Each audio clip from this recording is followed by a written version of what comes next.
This is Kennedy Launch Control at T-minus 60 minutes and counting. T-minus 60, 1 hour away from the Apollo 14 liftoff. All aspects of the countdown still proceeding very satisfactorily at this time, and in fact, a number of events with some 10 or 15 minutes ahead of the assigned work in the countdown manuals. Because of this, the Apollo access arm, swing arm number 9, will probably come back about 10 minutes earlier than it usually would in the countdown. By coming back early, it will be moving in about 7 or 8 minutes from this point. It's moved 12 degrees from the spacecraft. That's about 6 feet, and remains in that standby position until the 5-minute mark in the count when it's fully retracted. A short while ago, astronaut Alan Shepard was told by the spacecraft test conductor Skip Chauvin that things were going very well and that we were ahead on the count. Alan at that point said, thanked him for the information and said, "How's the weather out there?" The reply came back that there is some cover, but it looks pretty fair. Actually, the clouds we have in the area at the present time have a base of about 3,000 feet and extend up to 8,000 feet, with some getting as high as 12,000 feet.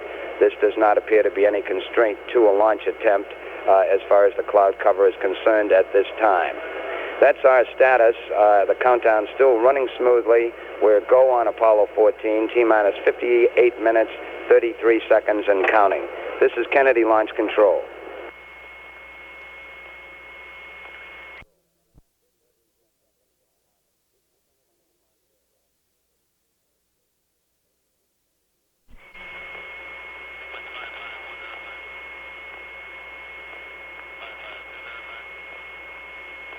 This is Kennedy Launch Control, T-minus 55 minutes and counting. T-minus 55 and counting, all still proceeding very satisfactorily with Apollo 14. We've just completed some telemetry checks of the launch vehicle as the countdown continues. The astronaut crew has been advised that the swing arm, the Apollo access arm, swing arm number 9, will be coming back in about 1 minute and 40 seconds from this time. It will remain in a standby position about 6 feet from the spacecraft until we reach the 5-minute mark in the count, when it will be fully retracted. The pad leader and the closeout crew have departed from the 320-foot level and are now at the roadblock position standing by. For an update on network operations concerned with the mission, we now switch to Mission Control in Houston. This is Apollo Control Houston at minus 54 minutes and counting. The worldwide manned spaceflight network is prepared for launch at this time. Only one problem has emerged, this very minor problem. At Carnarvon, C-band coverage is red because of a computer problem. However, this gives no constraint to launch because of the unified S-band coverage in that area. Weather conditions along the ground track across the Atlantic are expected to be satisfactory, as has been reported, with one area of high winds and seas midway between Florida and Bermuda. In the area, we expect southwesterly winds of some 25 to 30 knots and seas of 8 to 12 feet. Here in Mission Control, except for a few more people than we see in simulations, it's much the same. A quiet calmness best describes the mood of the control center as the Houston Flight Control team monitors the final countdown now in progress. However, in less than an hour, the atmosphere here will change when the control of the flight switches to Houston. Our flight director today, Pete Frank, will be calling for rapid status reports from each member of his team throughout the booster-powered phase of flight. Over what is known as the flight director's loop, we expect to hear a great deal from a gentleman named Dave Reed, our flight dynamics officer, and Frank Van Rensselaer, the booster systems engineer, since they will be monitoring the crucial trajectory and launch vehicle data. We're at minus 52 minutes, and this is Apollo Control Houston. This is Kennedy Launch Control. We're now 52 minutes, 13 seconds and counting. And as the astronauts were alerted, it did occur. The Apollo access arm now has been retracted and is in the standby position. As soon as the arm is retracted, the pyrotechnic systems within the spacecraft are armed. This means now that 155-pound thrust escape tower that is atop of the spacecraft can be deployed in a critical emergency, if necessary, from this point down in the countdown. 51 minutes, 42 seconds and counting. This is Kennedy Launch Control.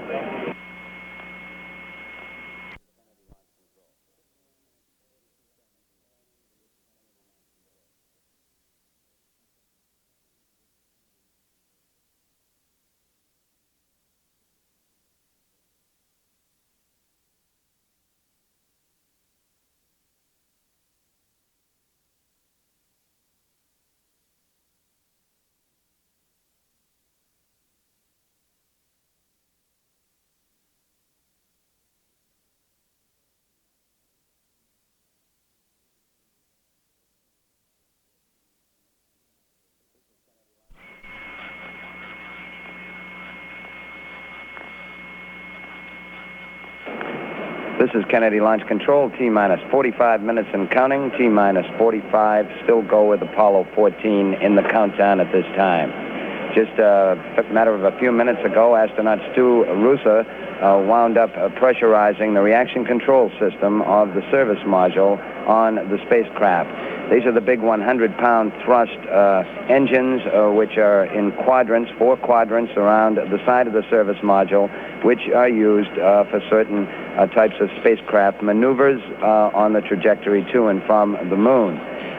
Roosa read off the various pressures involved in the different quadrants, and they were recorded by the spacecraft test conductor. Coming up in a matter of a few minutes will be one of the final major checks of the Range Safety Command destruct system aboard the vehicle. These are the destruct packages in each of the stages, which would be initiated in the event the vehicle veered violently off trajectory and could be a danger to anyone or anything below.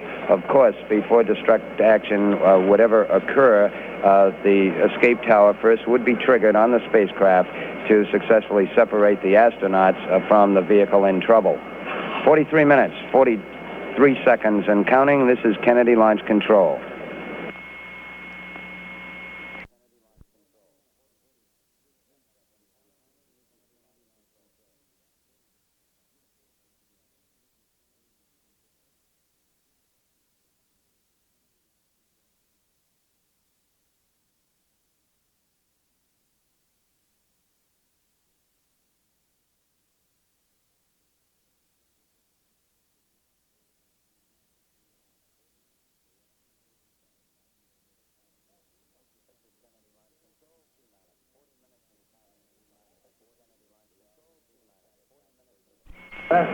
This is Kennedy Launch Control, T-minus 40 minutes and counting, T-minus 40. We are proceeding satisfactorily with Apollo 14. Just as this announcement began, we began a key test here in the firing room, a power transfer test in which we switched from the external power on the vehicle to the batteries in each of the 3 stages and the instrument unit of the Saturn V. This test is in progress at this time. After we are assured that all batteries are operating satisfactorily, we will return to external power in order to preserve the power of those batteries for the actual powered phase of flight. We actually will return to internal power at 50 seconds in the countdown. The astronauts standing by in the spacecraft at the 320-foot level at Launch Pad A, they're about 10 minutes ahead in their work, and they have finished up the pressurization of the reaction control system of the Apollo spacecraft. 39 minutes and counting. We'll go with Apollo 14 at this time. We will take a close look at our cloud conditions at about the 10-minute mark in the count to determine our status. Now 38 minutes, 45 seconds and counting. This is Kennedy Launch Control.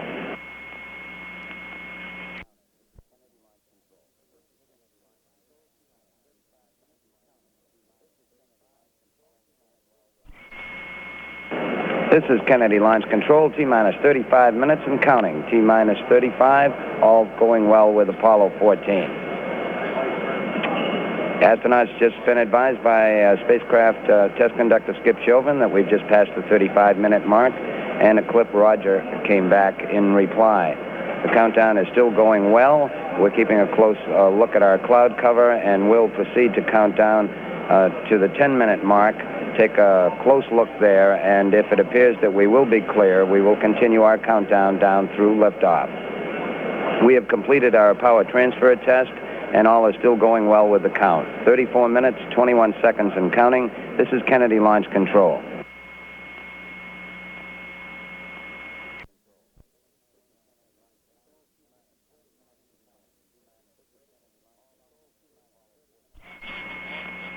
This is Kennedy Launch Control, T-minus 30 minutes and counting. T-minus 30, all elements of the Apollo 14 countdown still go at this time. At this point in the count, the Apollo 14 lunar module, named Antares, is now going on internal power. There are 2 batteries in the ascent stage and 4 batteries on the descent stage of the lunar module for Apollo 14. The lunar module will remain internal for some 20 minutes until the 10-minute mark in the count as we take a final look at the lunar module systems before we're ready to commit to fly. The LEM then again will be powered down at the 10-minute mark in the countdown. Still well ahead on a number of functions, the astronauts standing by in the spacecraft, all still going well. T-minus 29 minutes, 10 seconds and counting. This is Kennedy Launch Control.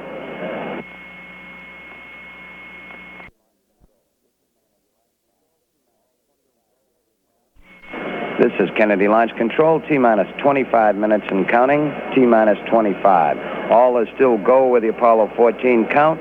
We are keeping a close look on the clouds in the KSC area, particularly here at Complex 39 at this time. These clouds are ranging from 3 to 8,000 feet at the present time.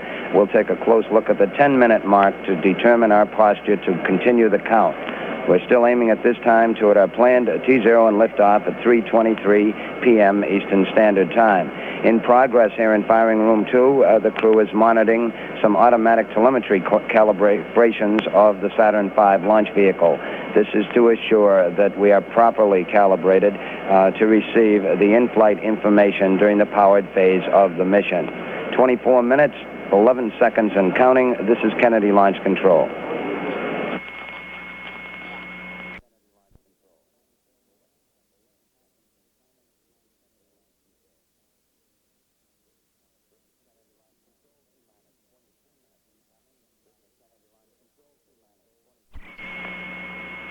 This is Kennedy Launch Control, T-minus 23 minutes and counting, T-minus 23. We are go with Apollo 14 at this time. Just a matter of seconds ago, the spacecraft commander, Alan Shepard, was advised of the status of the count at 24-minute mark. Shepard reported back, he said it's rather quiet out there, and he was informed it's quiet because things are going so well. He was referring to the communications circuit he's on. He said, I'm glad to hear that. This is Kennedy Launch Control.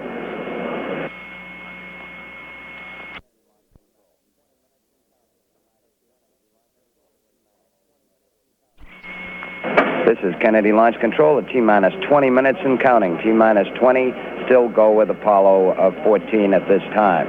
The Vice President of the United States, Spiro Agnew, and their Royal Highnesses, the Prince and Princess of Spain, have arrived at the viewing site at this time. Meanwhile, here in the firing room, we're continuing to monitor the status of all those propellants, more than 1 million gallons of propellants aboard the Saturn V launch vehicle. The reports keep coming back that all is still going well.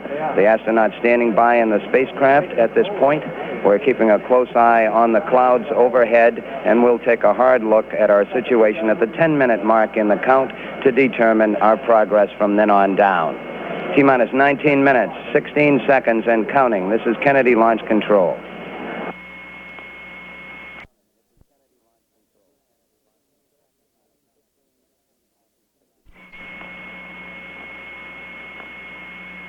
This is Kennedy Launch Control, T-minus 15 minutes and counting. T-minus 15. We are still go with our countdown, taking a close look at cloud conditions, and we'll take a close look at the 10-minute mark in the count. Starting at this point, the astronaut crew is going to be quite busy in the spacecraft as the Apollo 14 spacecraft goes on full internal power. This is the full internal power of the fuel cells. Up to this time in the countdown, we've been sharing the load, so to speak, with an external power source along with the fuel cells. As we go on internal power, the lunar module pilot, Ed Mitchell, will give readouts to the spacecraft test conductor on how the power situation looks. Spacecraft Commander Alan Shepard will also give some final readouts on the stabilization and control system of the Apollo spacecraft. Both Shepard and Roosa will arm the rotational hand controllers that are on their armrests in the cabin. We'll take a close look at the clouds at the 10-minute mark in the count to determine our posture for proceeding with the countdown. 13 minutes, 55 seconds and counting. This is Kennedy Launch Control.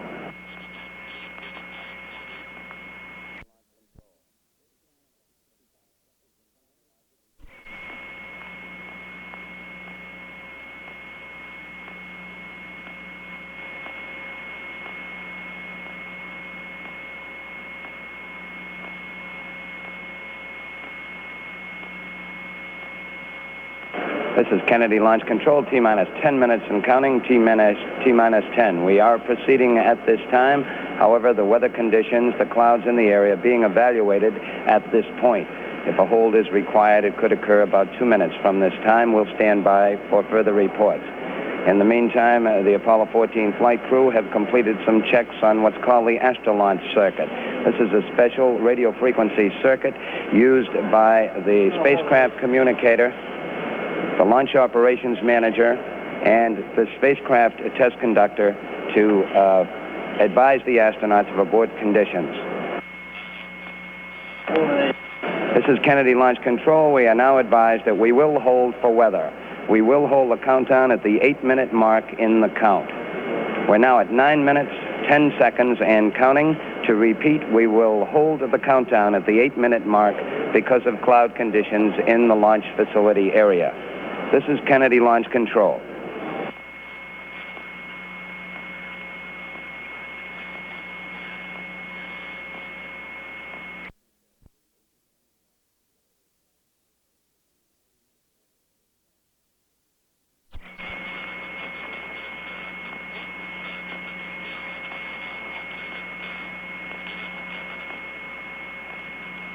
This is Kennedy Launch Control. We're standing by. We're coming up on the 8-minute mark at this point. Mark, we are holding. The clock shows 8 minutes and 2 seconds in the count. We are holding at this time. The reason for the hold is cloud conditions in the area. It appeared that one bad cloud patch could be over the launch pad at the planned time of 23 minutes past the hour. We are standing by at this time at 8 minutes and 2 seconds and holding. This is Kennedy Launch Control.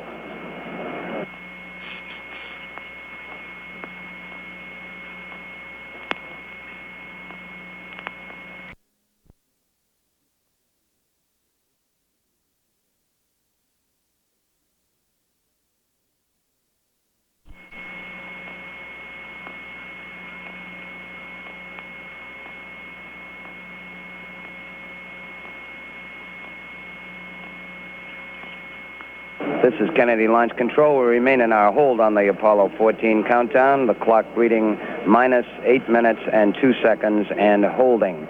The reason, cloud conditions in the area. We have had an aircraft aloft in the area during the whole progress of the final countdown, and we were advised at the 10-minute mark in the count that it appeared that one particular cloud cell coming across the Indian River, that is coming west over the launch pad area, appeared to have rain in it and some potential, and it was reaching up to altitudes of some 15,000 feet. As a result, the launch director, Walt Caprian, determined that we should hold. We're going to remain in this posture at approximately the 8-minute mark to try to be no more than some 10 minutes away from a launch attempt, as long as this is possible. We are going to be advised by the flying aircraft of conditions and hopefully be able to get a forecast that things will look better in 15-minute increments. That is, when we get a go from the aircraft, we would be able to launch some 15 minutes later. So we do not have a firm estimate at this time. However, the aircraft commander has advised that he feels he will be able to give us one in a short while. That is our situation, standing by at 8 minutes and 2 seconds and holding. The Apollo 14 crew has been advised. They're also standing by in the spacecraft. It is possible we may get some rain in the area shortly from this same cloud cell that we were concerned about for the launch attempt. This is Kennedy Launch Control.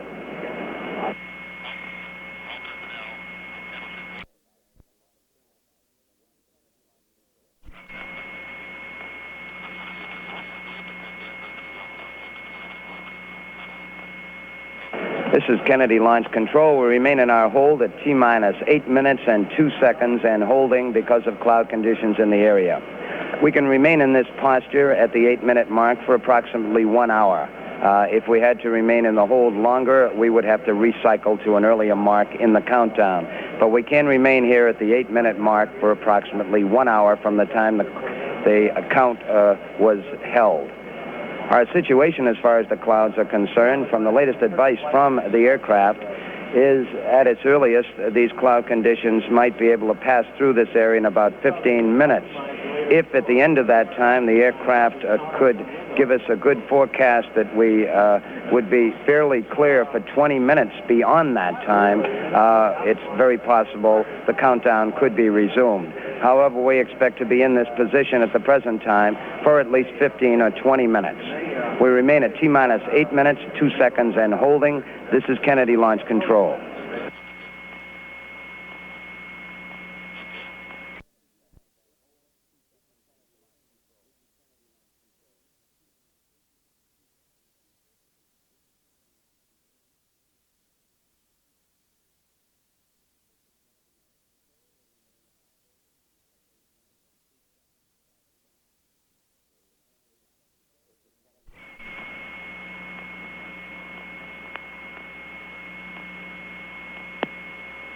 This is Kennedy Launch Control. We remain in our hold at T-minus 8 minutes and 2 seconds by the clock.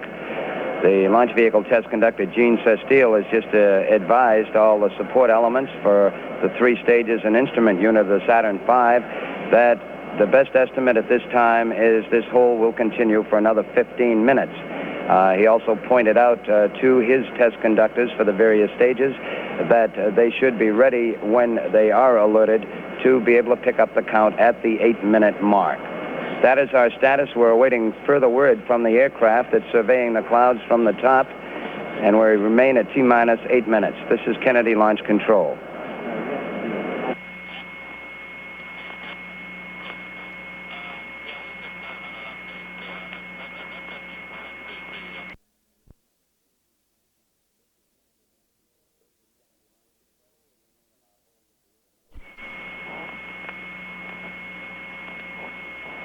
This is Kennedy Launch Control. We remain in our hold at the 8-minute and 2-second mark on the Apollo 14 countdown.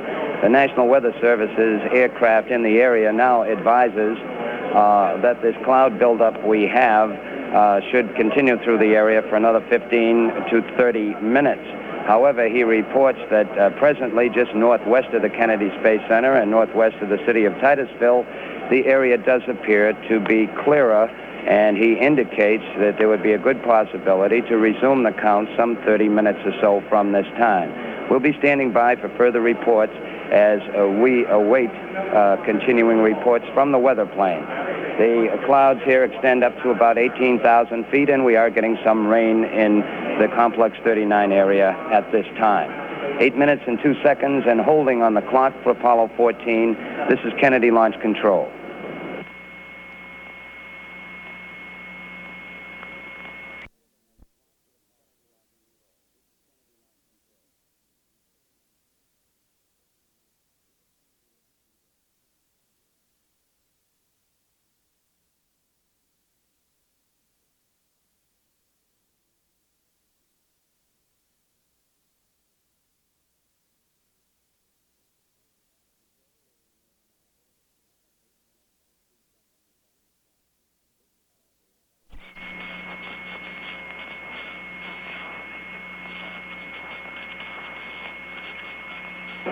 This is Kennedy Launch Control. We remain in our hold at T-minus 8 minutes and 2 seconds on the clock. The Apollo 14 flight crew, astronauts Alan Shepard, Stu Roosa, and Ed Mitchell, have been advised of our situation, and they acknowledge the information, and they've basically been resting back in the spacecraft. We have not heard any reports from them lately. However, the spacecraft test conductor, Skip Chauvin, is keeping them updated on the weather information. They have been told, as we have been told here in the firing room, that the conditions could possibly improve in some 20 to 30 minutes, and the area there does appear to be a clear area behind this present large cloud cell that is passing over Complex 39 at this time. That's our status. We remain in a hold 8 minutes and 2 seconds. This is Kennedy Launch Control.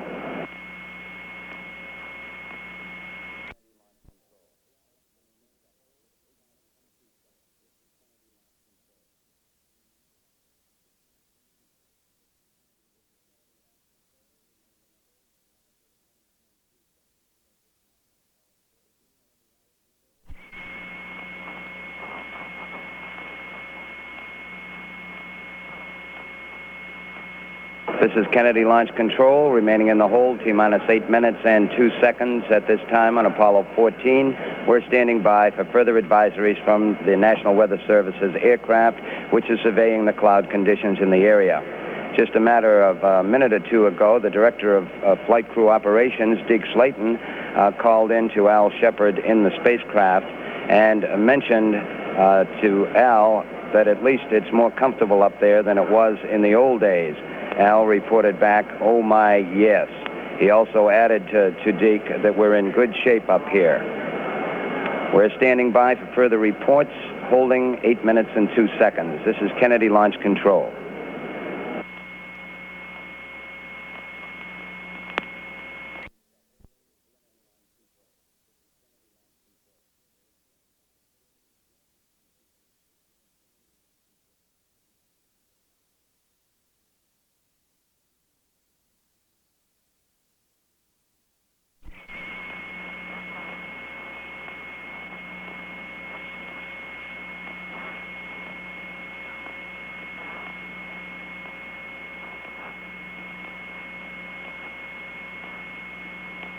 This is Kennedy Launch Control, still in the hold, T-minus 8 minutes and 2 seconds in our Apollo 14 countdown. We're still standing by for further reports from the weather plane. Indications are about the same as reported earlier. Some 10 minutes or 15 minutes. This time has extended a little bit as we have remained in the hold. However, we are still being told that we expect that this cloud cover will clear the area. Obviously, when we do resume the count, as hopefully we will, a new azimuth update must be given to the astronauts to be placed in the computer for the flight. We were planning to fly on a 72-degree launch azimuth had we gone at the prescribed time of 3:23 p.m. Eastern Standard Time. This azimuth will increase as a result of, we're standing by. We have just been informed here in the firing room. We expect to pick up our countdown in 5 minutes from this time. Just as this announcement was being made, we have been alerted by Launch Director Walt Caprian. He has now given the go-ahead to resume the countdown in 5 minutes from this time. We remain at 8 minutes and 2 seconds and holding on the clock. This is Kennedy Launch Control.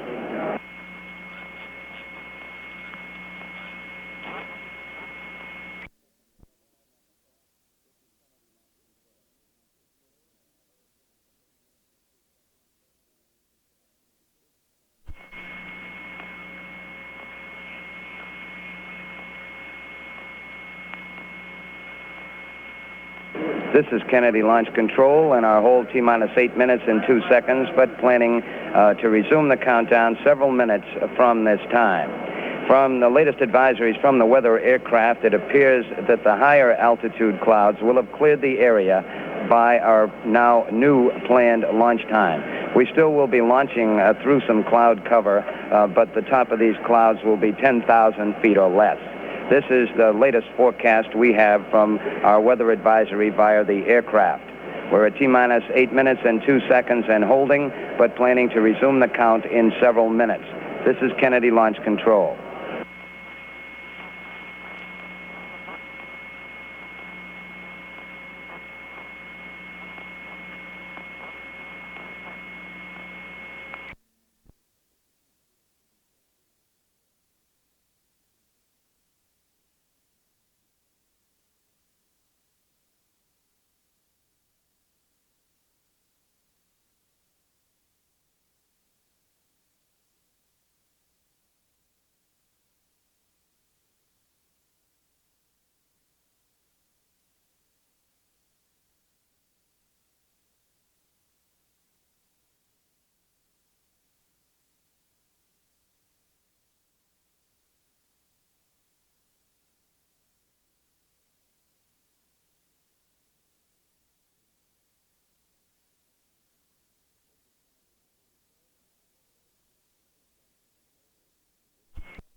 This is Kennedy Launch Control in our hold at 8 minutes and 2 seconds and holding. We have had a change of several minutes on resuming the countdown. The launch team has now been advised by the launch director we will resume the count at 55 minutes past the hour, which is some 7 minutes from this time. We'll be standing by, expecting to resume the count in some 7 minutes from this point. 8 minutes and 2 seconds and holding. This is Kennedy Launch Control.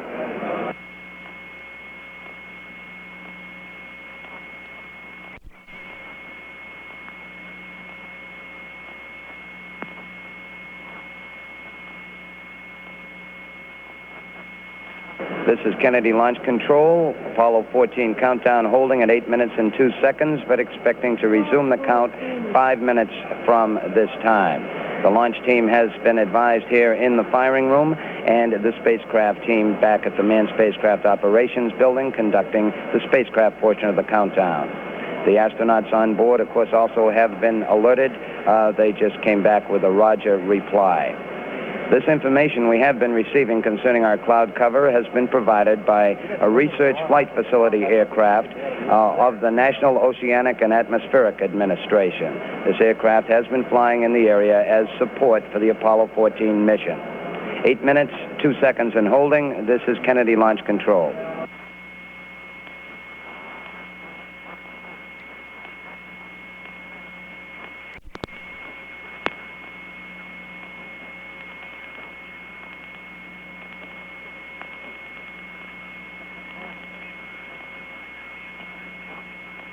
This is Kennedy Launch Control, still in our hold at 8 minutes and 2 seconds by the clock. Test Supervisor Chuck Henschel has just polled some of the key elements involved in the countdown, requesting their go status to pick up the count in about a minute and a half from this time. They all report ready, and we are standing by. Expecting now to resume the count in a little less than 1.5 minutes. This is Kennedy Launch Control.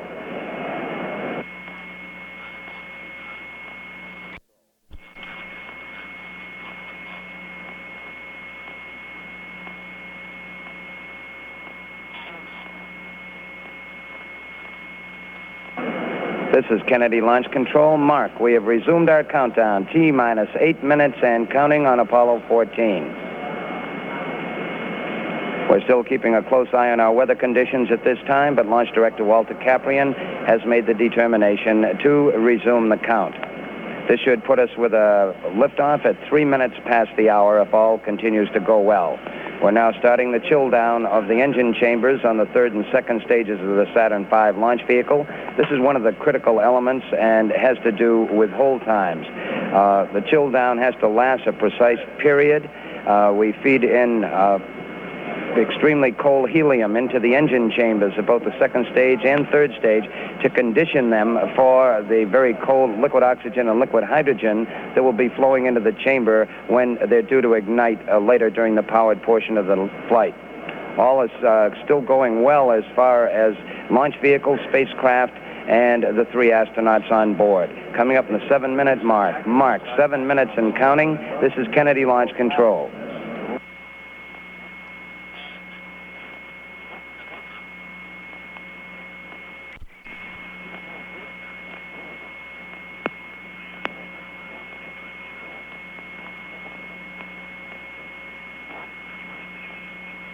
This is Kennedy Launch Control, T-minus 6 minutes and counting, T-minus 6. We're still proceeding at this time. We'll be standing by for the spacecraft ready light to come on shortly from the spacecraft test conductor to show that both the command module, Kitty Hawk, and the lunar module Antares are go for launch. Status report will be coming up shortly to get a go from all elements in the countdown. At the 3-minute, 7-second mark in the count, we will go on an automatic sequence with the computer that will lead up to the ignition sequence of the 5 engines in the first stage of the Saturn V, beginning at the 8.9-second mark in the count. All engines should be running at the 2-second mark, and we should get a commit and a liftoff at the 0 mark in the count. We're coming up now on the 5-minute mark in the count. Launch Director has just given a go to continue the countdown. Mark, T-minus 5 minutes and counting. We are go with Apollo 14. This is Kennedy Launch Control.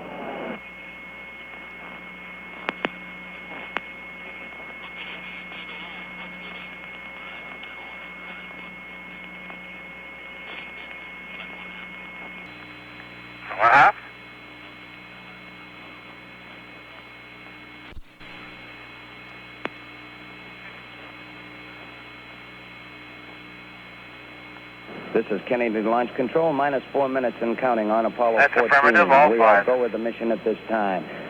Spacecraft test conductor Skip Chauvin pulled the key elements as far as spacecraft operations are concerned and received a go all the way down, including 3 strong goes from the 3 pilots on board the spacecraft. The abort engine lights now come on as cue lights for astronaut Alan Shepard on the left-hand side, and as we come up on 3 minutes and 30 seconds. 3 minutes, 30 seconds Thank you, and sir. counting. We'll give you a good ride. The launch operations manager now has told Alan Shepard we are go, and on behalf of the launch team, which is him, Godspeed. Alan Shepard came back and said, thank you very much, we'll give it a good ride. 3 minutes, 13 seconds and counting. We'll be coming up on the automatic sequence shortly. Mark, we have launch sequence start. The automatic sequence is in, coming up on 3 minutes. T-minus 3 minutes and counting. We are still go at this time with Apollo 14. Skip Chauvin has just asked lunar module pilot Ed Mitchell to bring on the tape recorder on board the spacecraft. We're at 2 minutes, 46 seconds and counting. As we're on the automatic sequence, the various tanks in the Saturn V launch vehicle, those propellant tanks in all 3 stages begin pressurizing so that the propellants can be forced into the engine chambers at the appropriate time. Coming up 2 minutes, 30 seconds and counting. Shepard has been alerted that he will be making his final guidance checks shortly. Second stage LOX tank beginning to pressurize at 2 minutes and 20 seconds and counting. Still go at this time.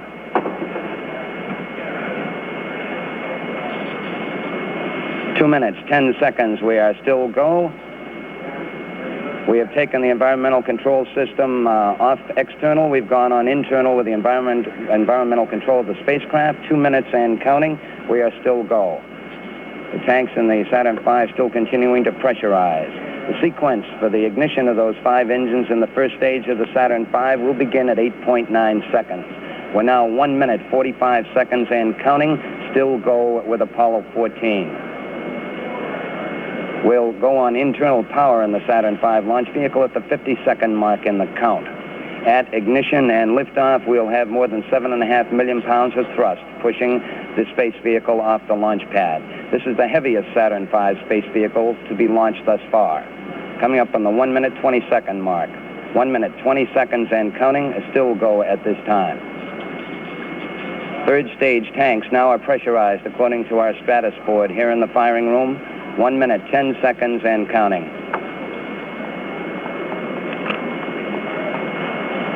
This is Kennedy Launch Control coming up in 60 seconds. Mark, T-minus 60 seconds and counting.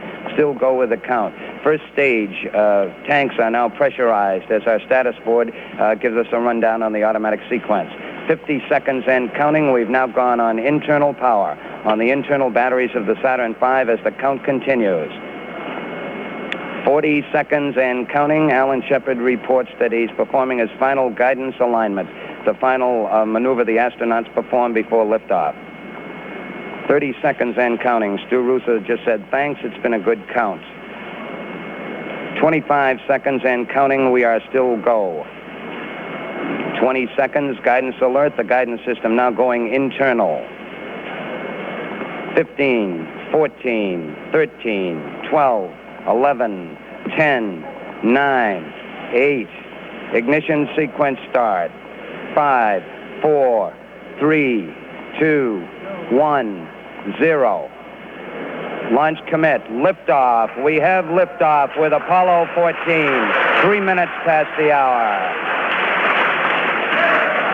The tower is clear. Houston is controlling. Have good thrust on all 5. 16 seconds. Pitch and roll program started. 14 maneuvering to a proper flight course. .25 seconds. Okay, Houston, roll complete. Roger, roll complete. Shepard reports roll program completed. Pitch profile still in progress. 37 seconds. Stand by for mode 1 Bravo. Mark, 1 Bravo now. Okay, we're 1 Bravo. Capcom Gordon Fullerton making that report.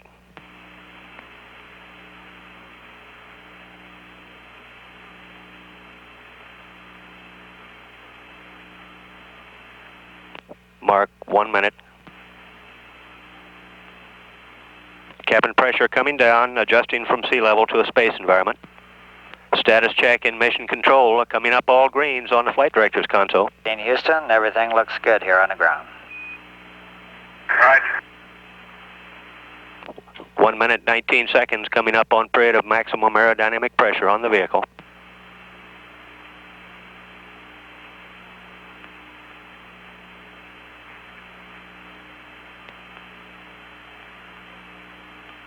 One minute, 35 seconds, 9 nautical miles in altitude, 5 nautical miles downrange. Velocity now reading 3,340 feet per second.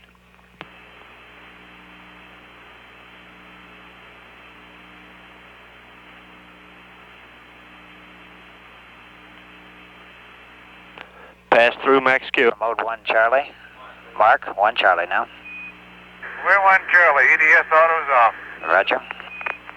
2 minutes, 5 seconds, coming up on center engine shutdown. 2 minutes, 12 seconds, 20 nautical miles in altitude. Inboard cutoff. Roger, inboard. Center engine shutdown on time. 2 minutes, 25 seconds, 25 nautical miles in altitude, 30 nautical miles downrange.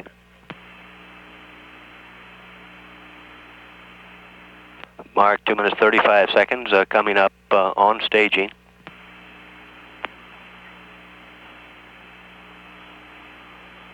Cutoff. Roger. And separation. Roger. Ignition on 5. Roger. Head staging, the Shepard crew now riding on 5 good second stage engines. On 5 engines. Roger, we confirm good thrust on all 5. The giant first stage falling away now. It's day's work done. 3 minutes, 10 seconds, coming up on skirt sep and tower jettison. Skirt sail. Roger. And there goes the tower. Roger, we confirm the The launch escape tower has ejected on top. 2.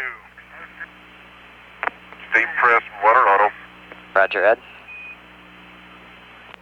3 minutes, 35 seconds, 14 now 33 feet shorter, 9,000 pounds lighter, moving out well beyond the Earth's atmosphere. We show an altitude of 60 nautical miles.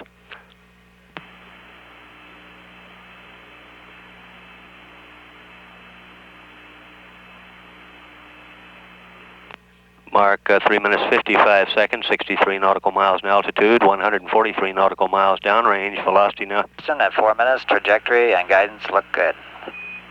14, roger. And 14 Houston, the CMC is go. Roger, CMC go. 4 minutes, 20 seconds, velocity now reading 10,750 feet per second and accelerating. In mission control, Apollo 14's trajectory data, driving right down the middle of our plot boards. Right now, flight path data is go.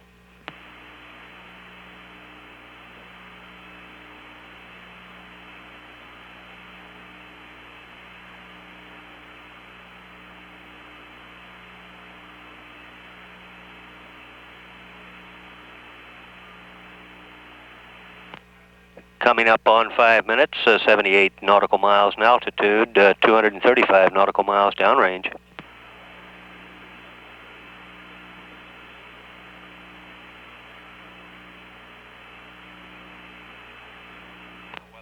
Retro fire officer reports their 14 is clear of the Atlantic weather.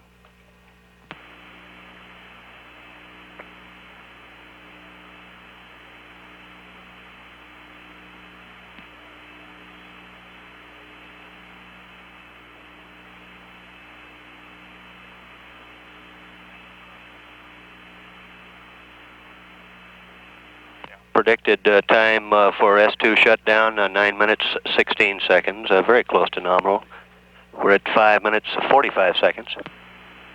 Stand by for S4B to COI. Mark, S4B to COI now. S4B COI. Roger, and your times are nominal. Level sense arm 8 plus 3 9er, and S2 cutoff at 9er plus 1 6. Yeah, nominal. Here comes. Capcom Gordon Fullerton reporting that 14 capable of reaching a minimum orbit with a combination of a good third stage and service module engines. Meanwhile, in mission control, a status check being taken, coming up all greens. We're at 6 minutes 20 seconds, 1491 nautical miles. Motors are running. Roger, 14. Gimbal motors on. 6 minutes 30 seconds, 93 nautical miles in altitude, 420 nautical miles downrange. Stand by for S4B to orbit. Mark, you have S4B to orbit now. Roger, S4B orbit. Shepard, Roosa, Mitchell now told that they can reach orbit on booster power only if given a good third stage. 6 minutes 55 seconds, 95 nautical miles in altitude.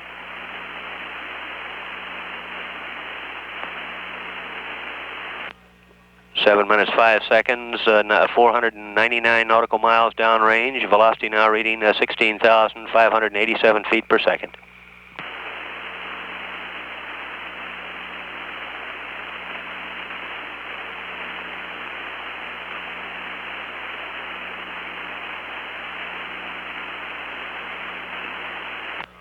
Seven minutes 30 seconds, 14 flying almost parallel over the ocean now with Shepard, with the Shepard crew in a heads down position.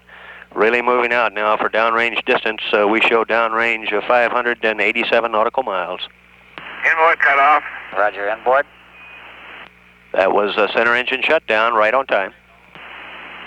Good thrust on the other four.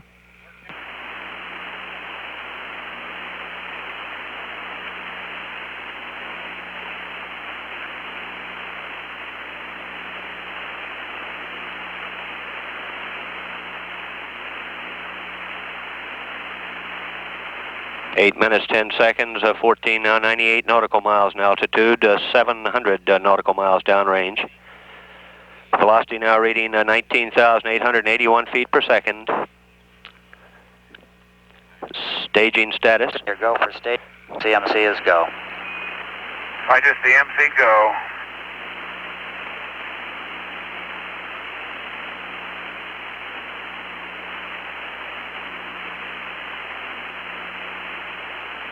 You have level sense arm now. Roger, level sense arm.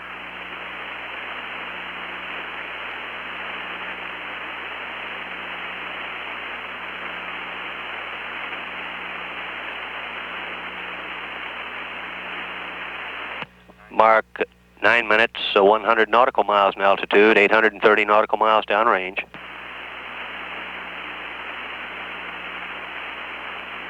Stand by for mode 4 capability. Mark, you have it now. Roger, mode 4. That mode 4 call says a good service. Off. Roger, cutoff. And staging. Roger. And good thrust on 1.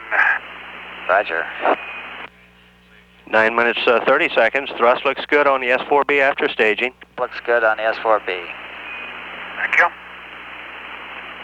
The Shepard crew has now used up 2/3 of their Saturn stages on their way to orbit. We're at 9 minutes, 45 seconds, 101 nautical miles in altitude, 989 nautical miles downrange.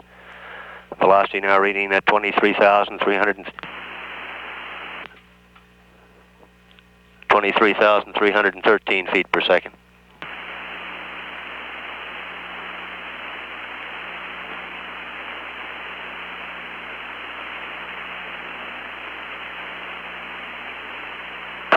Houston, everything's looking perfect here. Roger.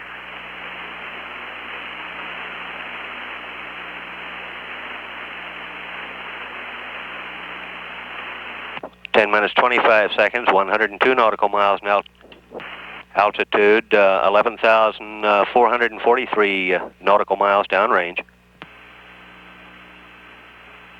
Velocity now reading 24,206 feet per second.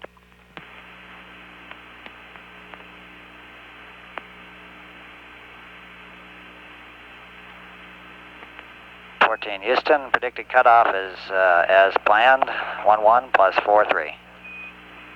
Roger.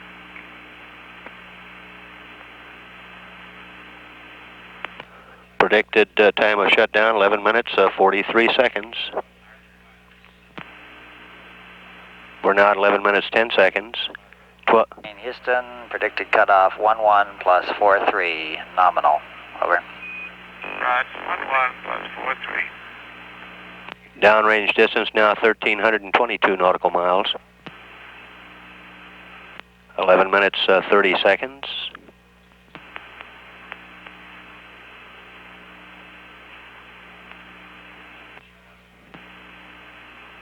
Standing by now for shutdown. You bet a good cutoff. Roger. Shutdown, we'll stand by now for preliminary orbital readings, both on board and from the ground.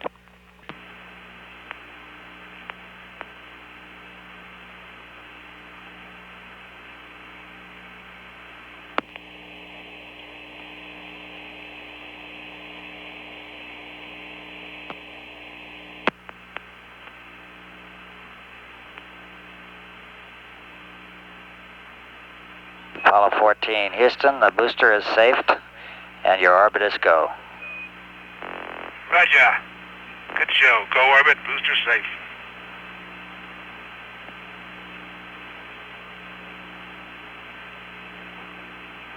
Zero power 2 coming off now.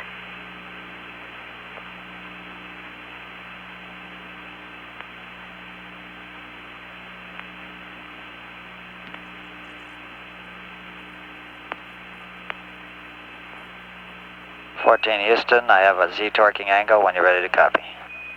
Okay, we're showing about 99 by 102.9er. Roger. Stand by for a second. Okay. This is Apollo Control Houston. We're advised that the Vice President of the United States is now in the firing room. We will switch to Cape Kennedy. Just coming.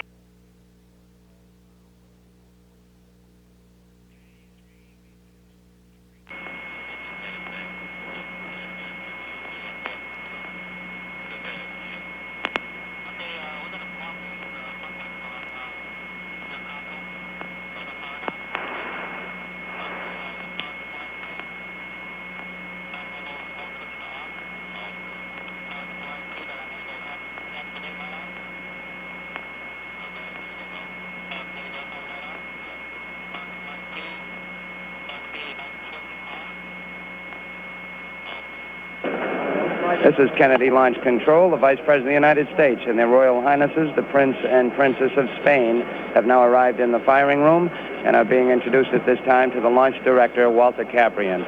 With them is Mr. George Lowe, the Acting Director of the National Aeronautics and Space Administration. Ladies and gentlemen, we're honored to have with us today for the launch of Apollo 14, the Vice President and His Royal Highness Juan Carlos, Prince of Spain. May I now present the Vice President of the United States. Thank you. Thank you very much. Again, I suppose it is almost a routine performance for me to be here to congratulate the men and women of NASA on an incredibly successful launch and insertion into orbit. I must say that I never fail to be tremendously impressed and moved by this occurrence. Today is especially pleasurable because I had the opportunity to be with their Royal Highnesses, Prince Juan Carlos, Princess Sofia of Spain, and I can tell you this much, if I've ever seen two fans and converts to the American space undertaking, we have them right here and these wonderful foreign dignitaries with me today. I think that this flight as an especially meaningful and critical mission in the American space program, I don't have to enlarge upon that to the men and women here. Our dedication to our space program remains undiminished. I think that we're going to continue to press forward for what needs to be done in this respect. And I want to congratulate the people of NASA who, throughout all of the pullings and tuggings, the fears, and the exhilarations that undertake a high-risk venture such as the American space program, have been so consistent, so constant, and certainly so restrained in their reaction to what may have been considered to be, in some areas, some very discouraging occurrences. Those days are past us, and we're going forward together, not just to the moon, but I'm certain that the American program will continue to press forward into the reaches of interplanetary space. And now it's a great pleasure for me to ask our royal guest, His Royal Highness Prince Juan Carlos, who incidentally knows a lot more about flying than I do because he pilots his own helicopter, to greet the men and women of NASA and to give us, in some measure, his reactions to this historic occasion.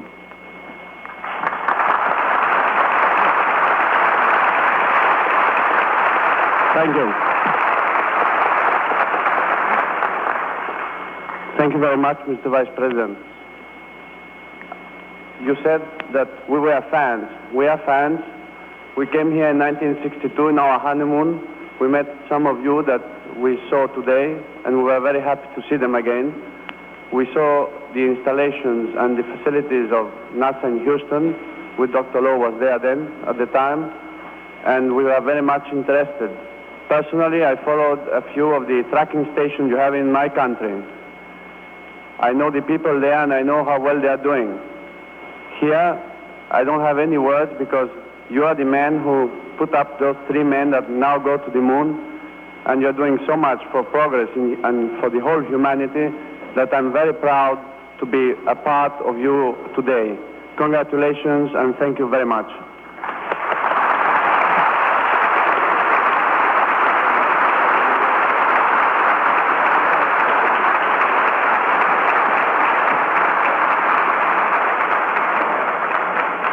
Thank you very much, Your Royal Highness. It is now my pleasure to introduce Dr. Kurt Debus, Director of the Kennedy Space Center. Thank you, George. Your Royal Highness, as old-timers in the manned program, and specifically in the lunar program, when you visited us, we were just at the beginning. Now we have proceeded with several missions to the moon, and we will continue to do so. As memento, as a remembrance to your visit, I want you to have this little picture. Thank you very much.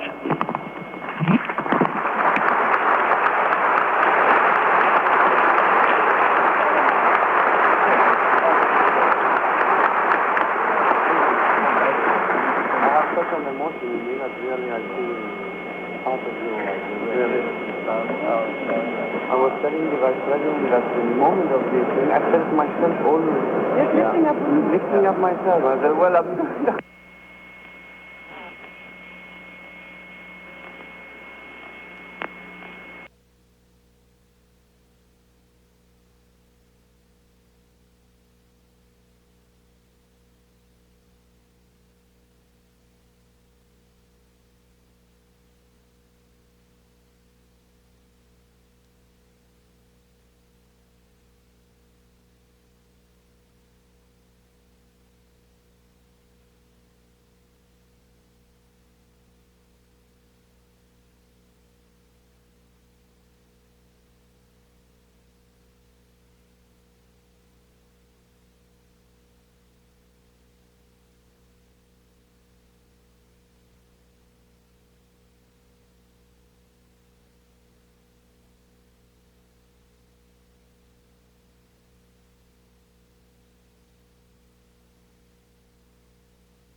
This is Apollo Control, Houston, now at 22 minutes into the flight of Apollo 14.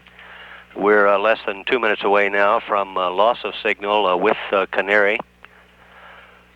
Apollo 14 presently in a circular orbit of 102 nautical miles. At this time, we'll play back the tapes of our conversations with 14 just following our switch back to the Cape. 0 power 2 coming off now. 14 Houston, I have a Z-torquing angle when you're ready to copy. Okay, we're showing about 99 by 102.9er.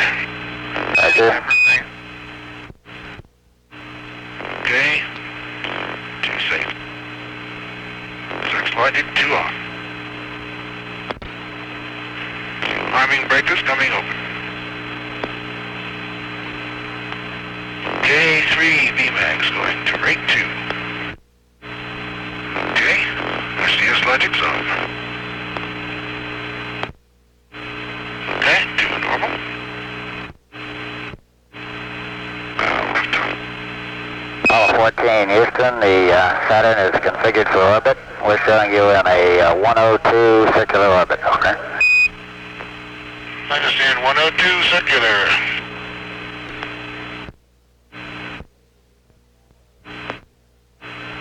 Okay, Gordon, I'll take the Z-torquing angle. Roger, Stu, Z-torquing angle is a plus .14, over. Plus 0.14. Roger. 14 Houston, you have 45 seconds to Vanguard LOS. That'll be to Canary.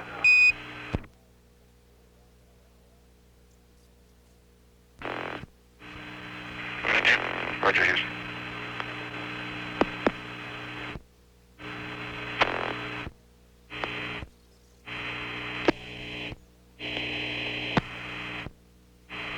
Apollo 14 Houston, how do you read through Canaries?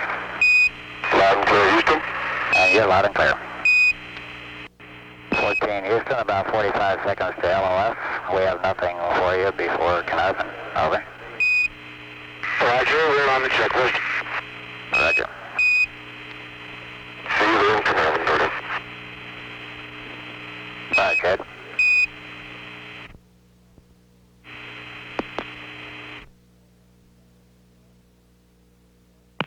This is Apollo Controlled Houston, 25 minutes now since liftoff. We're out of acquisition range with Canary at this time. We expect to reacquire the spacecraft over Carnarvon in approximately 27 minutes. At 25 minutes into the flight of Apollo 14, this is Apollo Controlled Houston.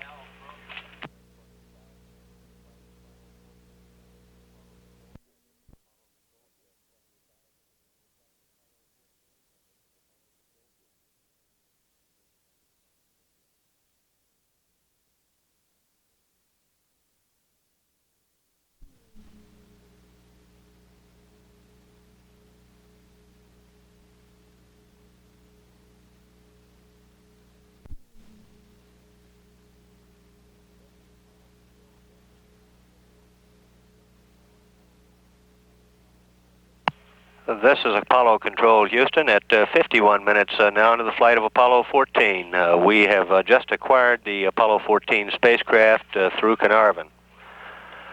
We'll quickly pass on to you heart rates during liftoff on the command module pilot and lunar module pilot. Stu, Roosa's... Through Carnarvon, how do you read?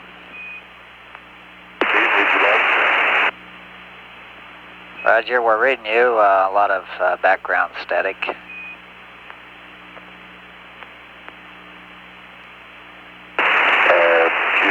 are you ready for our IMU rest real check?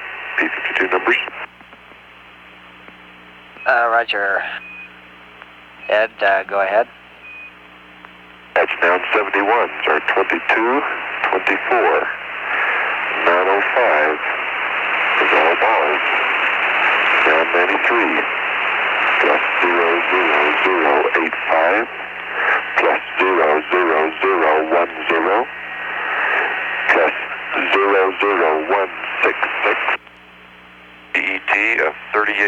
15. And we just burst into sunlight. Gordo, it was quite a sunrise. Roger, Ed. We copy that.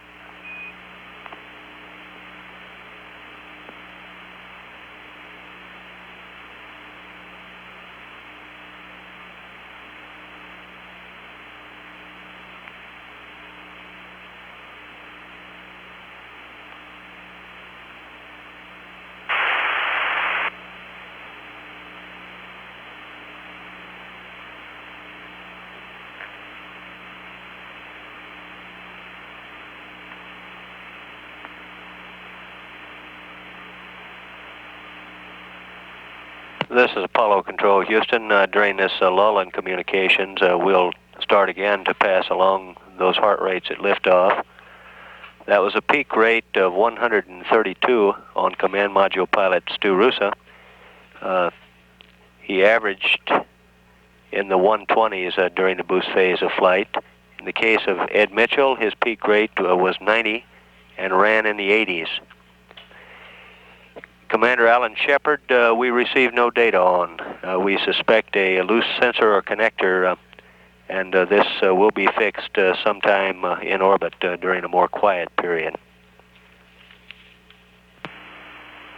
We presently show Apollo 14 in an orbit of 104 nautical miles by 101 nautical miles. We're at 54 minutes now into the flight. We'll stand by and continue to monitor.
This is Apollo Control Houston at 58 minutes now into the flight of Apollo 14.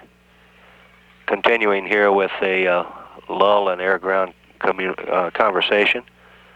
At this time, I'll pass along the shutdown times on the Saturn as it achieved its orbit. S1C shutdown, or cutoff, was 2 minutes 44 seconds. S2 shutdown was copied at 9 minutes 19 seconds. This 3 seconds longer than nominal. And the S4B shutdown, or cutoff, was at 11 minutes 40 seconds instead of a pre-flight 11 minutes 43 seconds. We're at 59 minutes now into the flight of Apollo 14, continuing to monitor. This is Apollo Control Houston.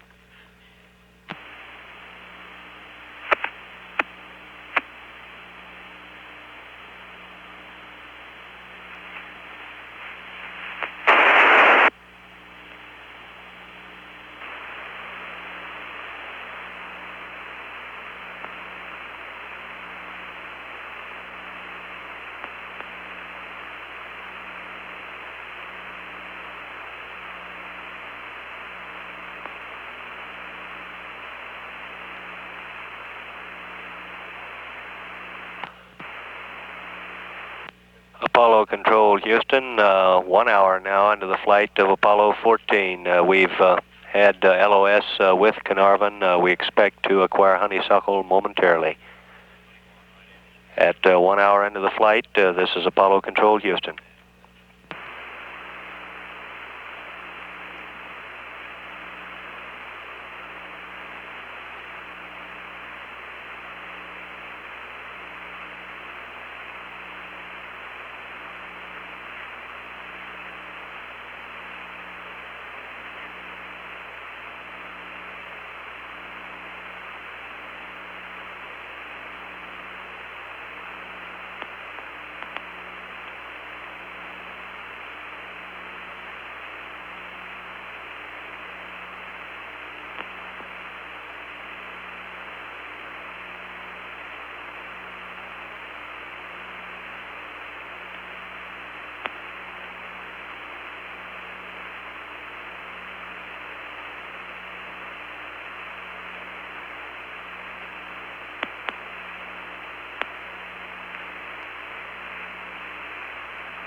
Apollo 14 through Honeysuckle, over.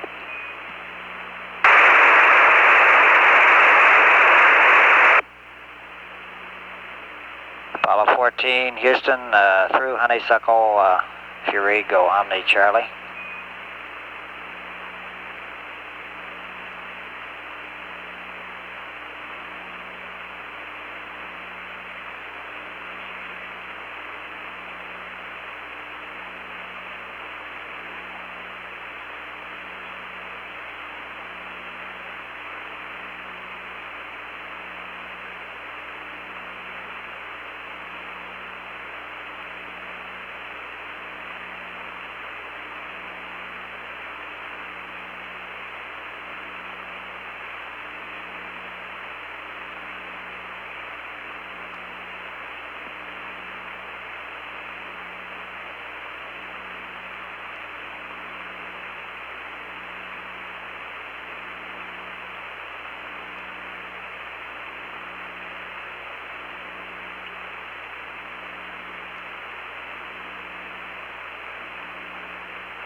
This is Apollo Control, Houston. 1 hour, 6 minutes now into the flight. We've had loss of signal with Honeysuckle. We presently show 14 in an orbit of 106 nautical miles by 100 nautical miles and a velocity reading of 25,583 feet per second. At this time, we'll switch to the Cape for the post-flight press conference. Switching now to the Cape.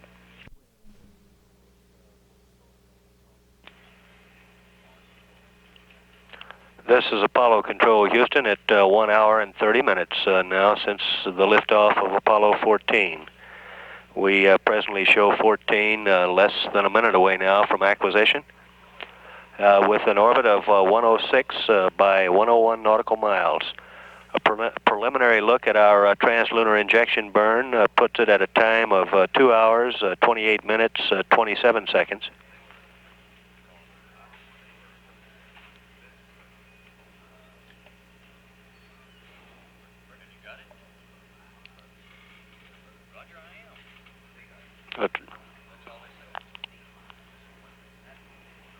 Houston, we've completed our checklist up to page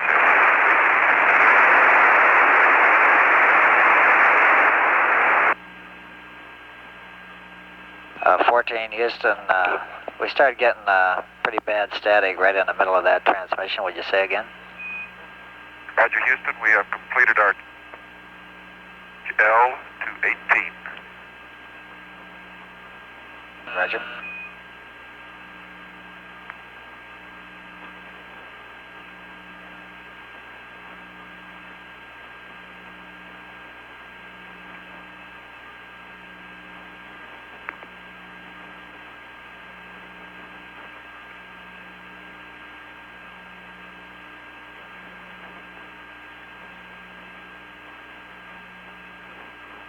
Houston, we're starting to extend the docking probe now. Roger, Ed, and I have a TLI plus 90 pad anytime you're ready to copy. Roger, 1 second, I'll be ready for you.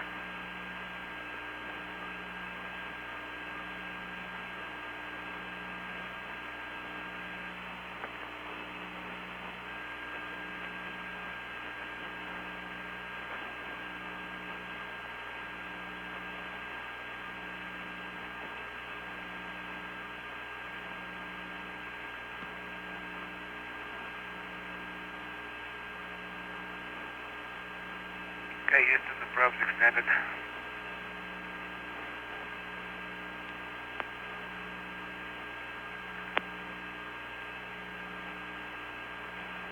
Houston, I'm ready to copy.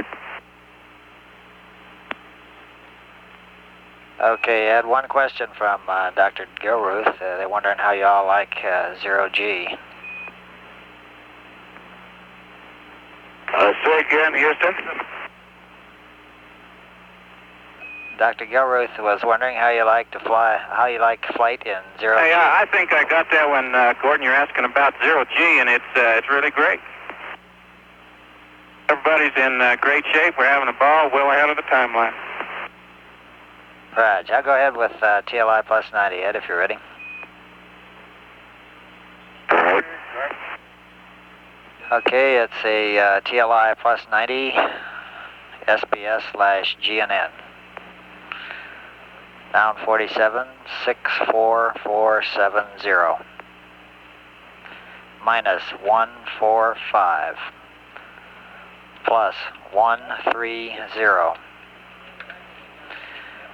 TIG is 003, 59er, 5113. Down 81, minus 05158. Plus all balls. Plus 84206. Attitude 181, 256, 001. HA is NA. HP plus 00171. 84364. 9er01. 84049er. Sextant star 15. 2214. 39er9er. Foresight star is NA. Noun 61. Minus 3014. Minus 02500. 11544. 33721. GET for 05G 012, correction, 0105729er. GDC aligned set stars are Sirius and Rigel. 333 083 013. Knowledge. Go ahead.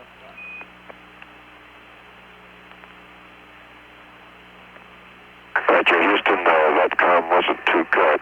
I missed burn time, trunnion angle, and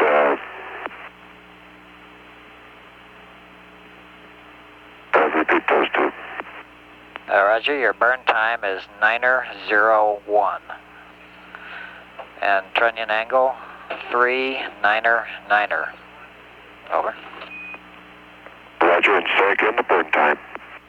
Burn time 9er01. 9er01. Over. Roger, 901. TLI plus 90. SPS GNN.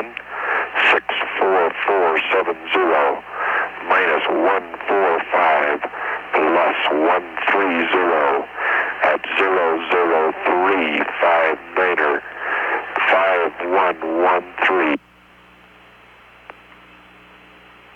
5158 plus all zeros plus 84206 181 256 001 NA plus 00171 84364 901 8404 152214 299 NA down 61 minus 3014 minus 02500 11544 33721 GET of 05G 0105729 Sirius Rigel 332 082 013 Noelage. Okay, Ed, I have about 4 corrections. The first is on Delta VX on Noun 81. I missed your readback on that. It should be minus 05158. Is that what you got? That's firm, 05158. Okay, and a couple of readbacks were incorrect. Trunnion angle is 399er. 399er. Over. Richard Trunnion, 399er. And an R align for the GDC align, that is 333, and pitch is 083. Yeah, you read back correctly, 013. Over. Roger, 333 083, and you're coming in very loud and clear now, Gordon. Okay, Ed, you've been loud and clear. I'll give you the P37 for liftoff +8 if you're ready. Go ahead. Okay, GET of ignition is 00800 3283 minus 165, and GET for 400K 04538. Go ahead. Roger, 00800 3283 minus 165 and 04538. Roger, your readback's correct, and I have the TLI pad. Okay, these pads are sure wrecking my Buick, but all right.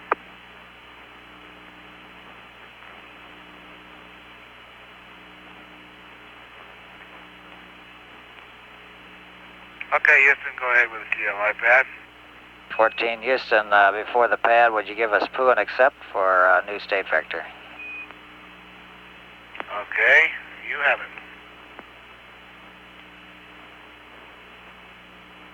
And I'm ready with the TLI pad. Go ahead. Roger, time base 6 predict 21851. Attitude for TLI 179er 136000. Burn time 552. 103630. 35549er. SEP attitude 359er 168. 319er. Extraction attitude 301. 348. 041. Ejection time is 35600. Go ahead. Okay, I have 021851. I missed the angles. Burn time 5 plus 52. 103630. 35549er. 359er. 168. 319er. 301. 348. 041. Ejection 35600. And would you give me the angles again, please? Roger, Al, your readback was correct. The TLI attitude is 179er, 136,000. Go ahead. I have 179er, 136,000. Roger, readback correct.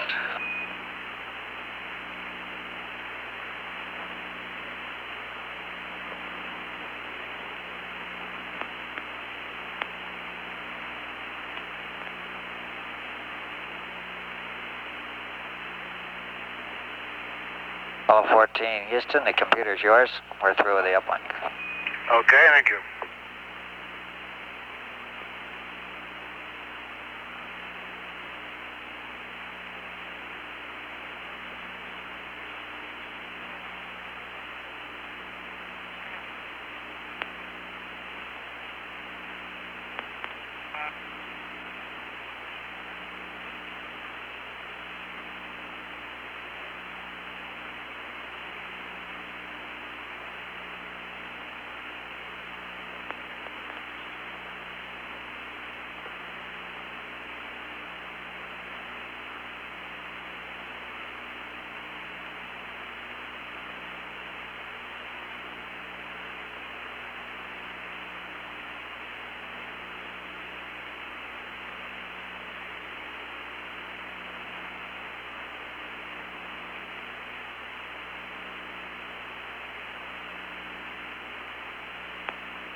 Okay, Houston, we're going to stand by for your go for pyro arm. Roger, Al, stand by. Your go for pyro arm now.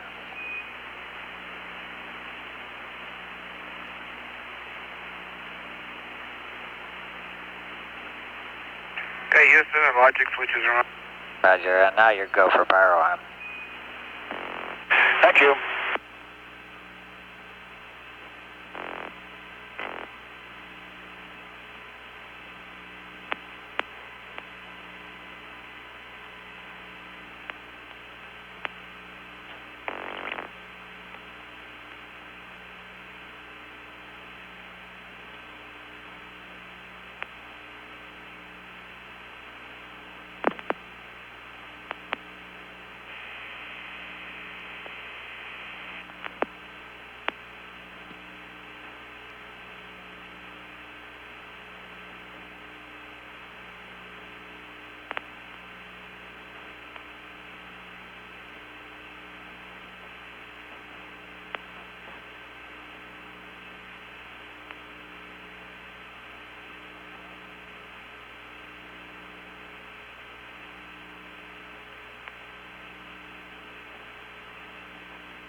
Apollo 14, Houston. Go ahead. We have about 4 minutes to LOS Vanguard, Ed, and due to the launch delay, the Canary Pass will be pretty low elevation, marginal, at the most about 2 minutes long. Okay, thank you.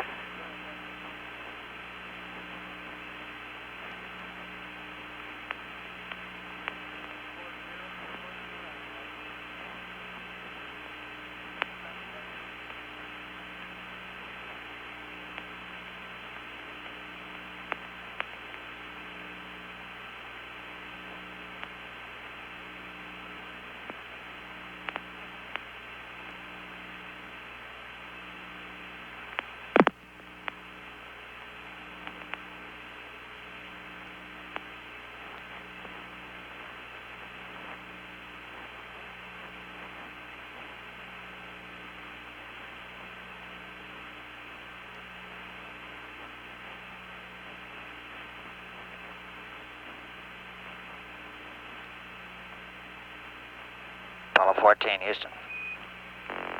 Go ahead. We're reading the CDR's EKG loud and clear now. We're wondering if you did anything to fix it up there. Nope. Roger. It looks good.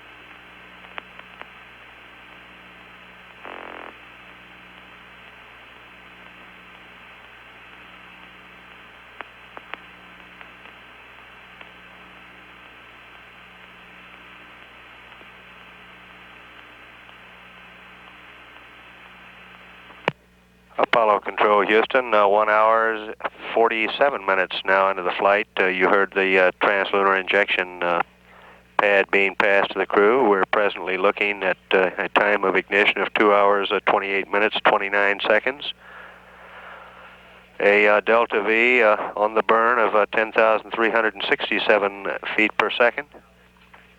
Burn duration, 5 minutes, 52 seconds. Velocity at time of shutdown, 35,549 feet per second. As you heard Capcom Fullerton pass along, apparently we are receiving medical data from the commander at this time. We're at 1 hour, 48 minutes into the flight of Apollo 14. This is Apollo Control, Houston.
Apollo Control, Houston, 1 hour, 50 minutes now into the flight. We, Houston? Go ahead. We're real close to LOS. I'll go ahead and give you the words I've got about TLI. First of all, the monitor angles on page L2-24 should all be increased by 2.5 degrees. And if you're monitoring the TLI burn with the cue card, the pitch angles should all be reading about 9 degrees higher than on the card. The yaw should be within a quarter degree, one-fourth degree of what the card reads. Did you copy over?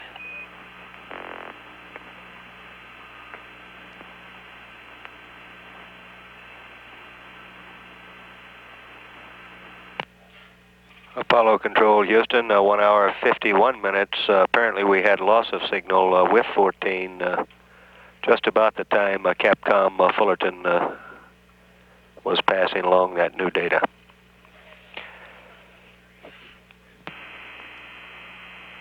We repeat, we show a time of ignition for TLI of 2 hours, 28 minutes, 29 seconds, a delta velocity of, or delta V of 10,367 feet per second, a burn duration of 5 minutes, 52 seconds, and a velocity at time of shutdown of 35,549 feet per second.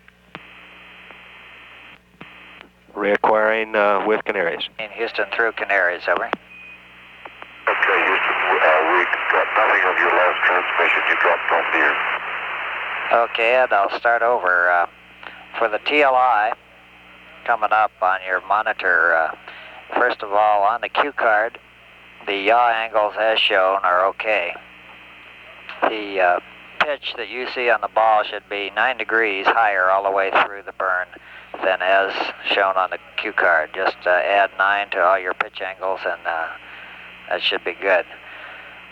On the ordeal angles that as shown on pages 2-24 and 25, increase each of those by 2.5 degrees. At 57 minutes, instead of 18, you should have 20.5 degrees. At 59 minutes, 12.5. And at 59:55, 8.5 degrees. Over.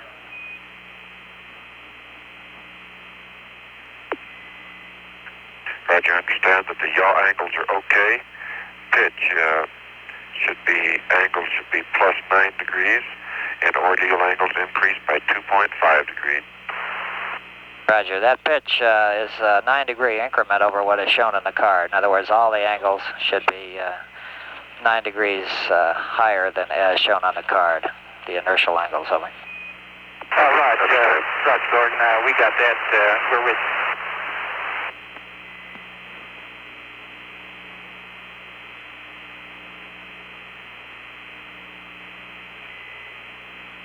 Okay, 14 Houston. Go ahead. On your P-15, we show that you loaded the wrong seconds figure for time base 6. Would you check that?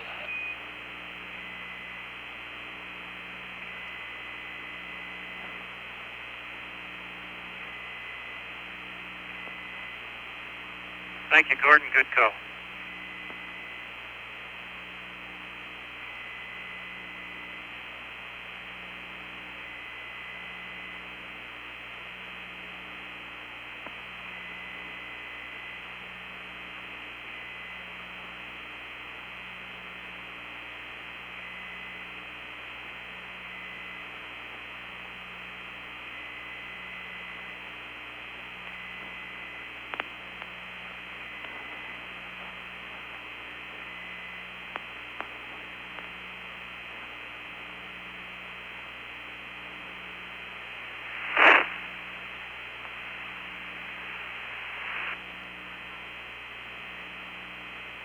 Houston. Oh, yeah? For that time to take, you're going to have to reselect P-15. Roger, I did, Gordon. We'll run through it again. Roger.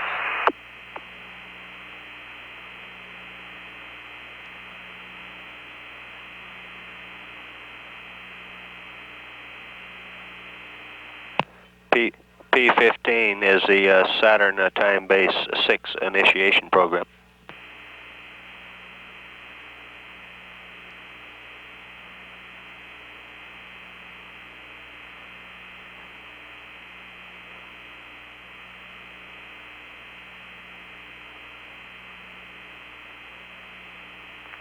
This is Apollo Control, Houston, 1 hour 55 minutes. We had lost a signal with Canaries. Meanwhile, the countdown clocks in Mission Control show an AOS time of 11 minutes with the command module. This is an Araya, or an Apollo Ranging and Instrumentation Aircraft acquisition, and we are counting down now for time of ignition, presently showing 32 minutes 40 seconds away from time of ignition. We're at 1 hour 56 minutes into the flight, continuing to monitor. This is Apollo Control, Houston.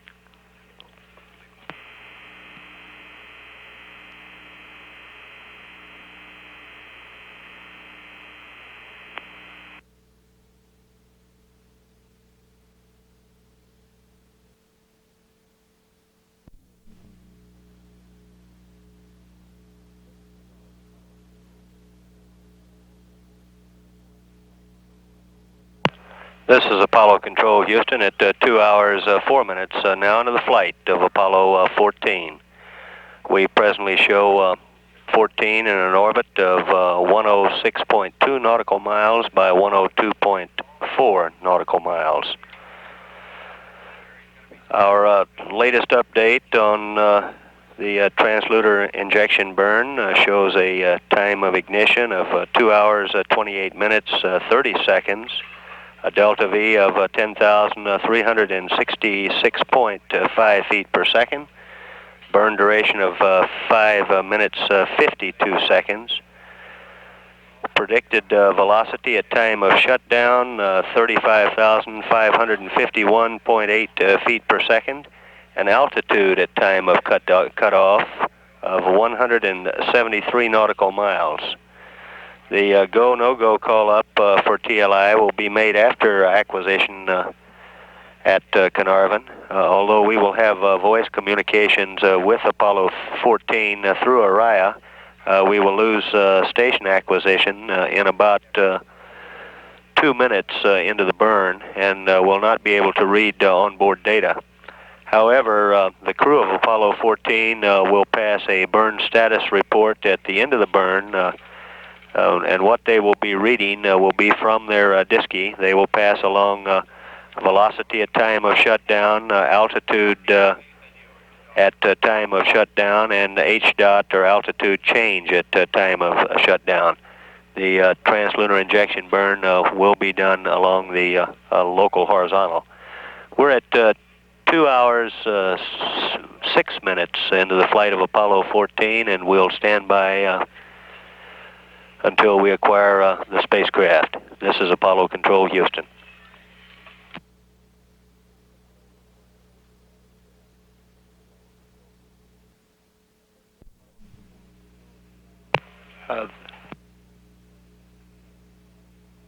This is Apollo Control, Houston. 2 hours, 16 minutes now into the flight of Apollo 14. We'll stand by for any communications with the Orion aircraft.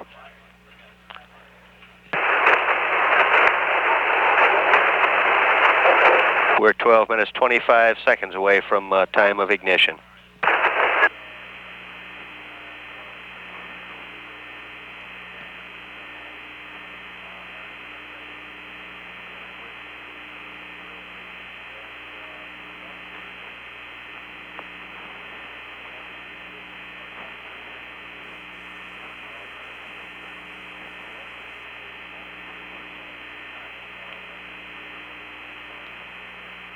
Apollo Houston, this is Apollo 14. This is Houston through Orion 4. How do you read? This is Apollo 14, loud and clear. How many? Roger, you're readable. A little bit of background noise, but loud and readable. Roger, Houston.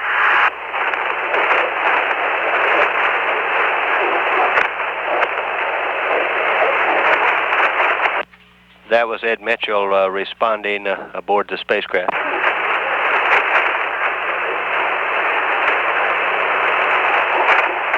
Houston 14, how do you read now?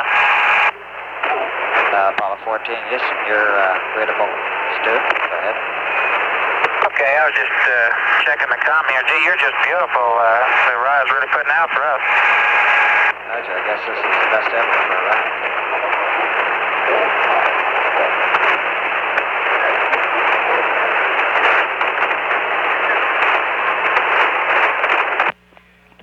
Two minutes, 18 seconds. That was Stu Roosa coming in with a comment.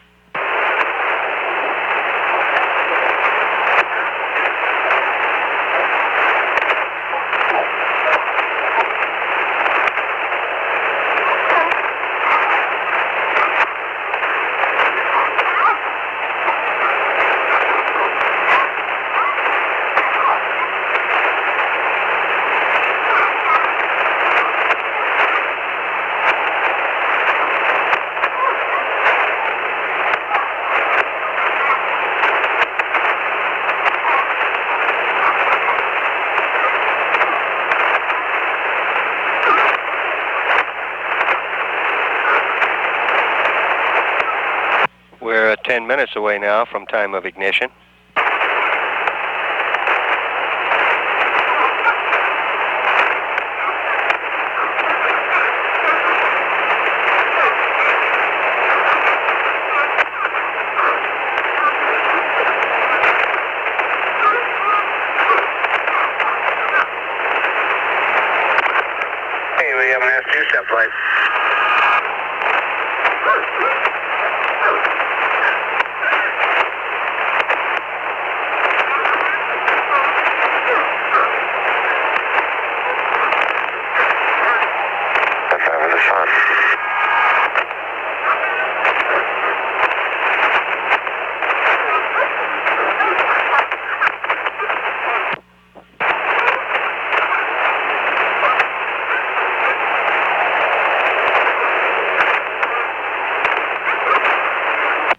minutes away now.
Houston, over. Roger, we missed, if you did call, time base 6 starting, and we'd like to know how the tank pressure is look, over. Okay, looks to us like time base started within 1 second of nominal time, and the oxidizer tank is currently quietly at 3.7, and the fuel tank is currently sitting quietly at 2.6. Roger, out.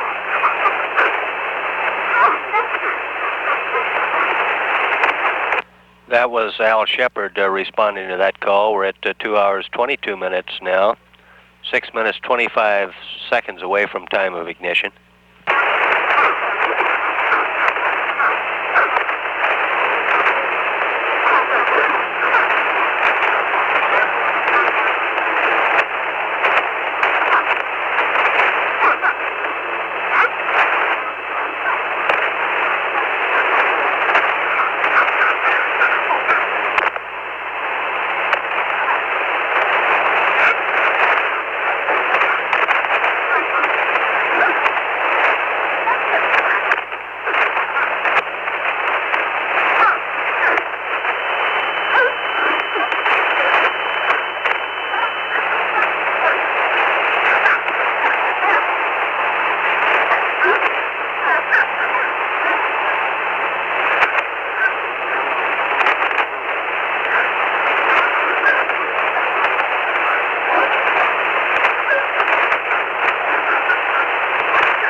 Houston, over.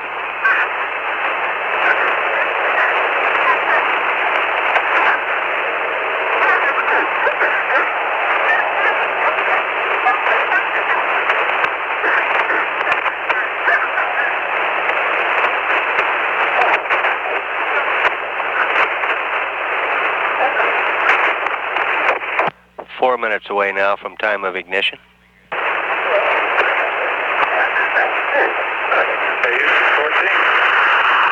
Houston 14. 14, Houston, how do you read?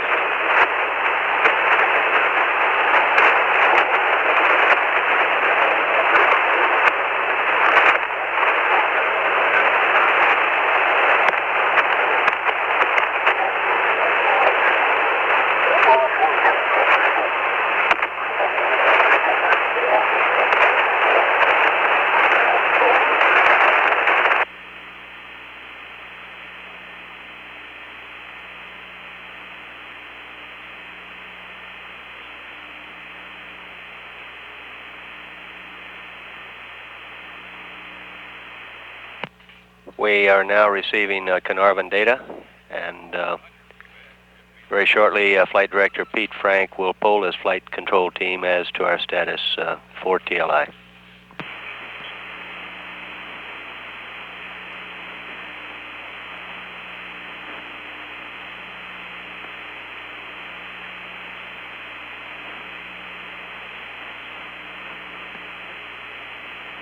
Okay, Houston 14, how do you read us? Roger 14, this is Houston, through Carnarvon, and you're loud and clear. Oh, you're 5 square.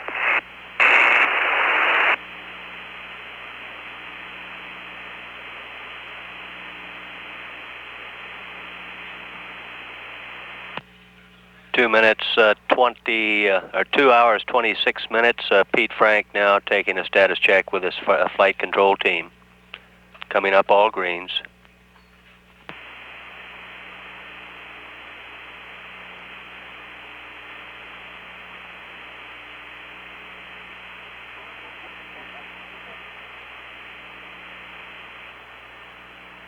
Apollo 14, Houston. Go ahead. Your go for the moon, go for TLI. Roger, go for TLI. That was Al Shepard responding to that go for TLI. We're at 2 hours 27 minutes now into the flight, 1 minute 32 seconds from time of ignition.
Less than 30 seconds away now from time of ignition. Our displays show a predicted apogee resulting from this burn of 250,263.7 nautical miles. We're at 2 hours 28 minutes now into the flight. Standing by.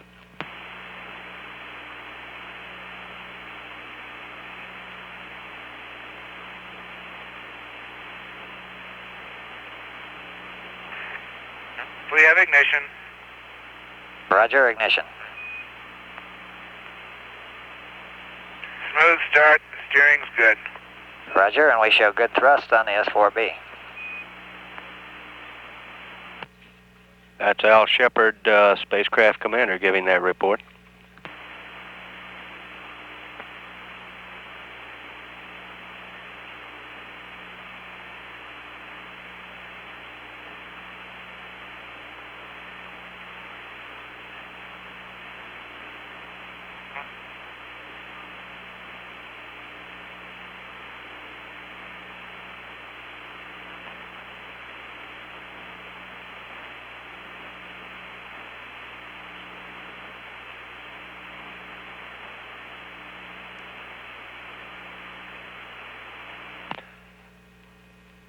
Booster says we look good. 1 minute, 3 seconds into the burn.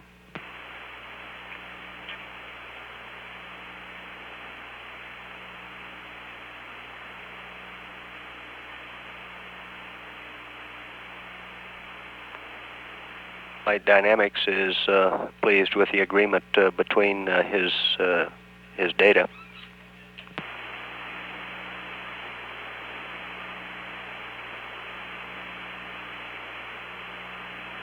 We show velocity buildup on one of our displays, presently reading 27,390 feet per second.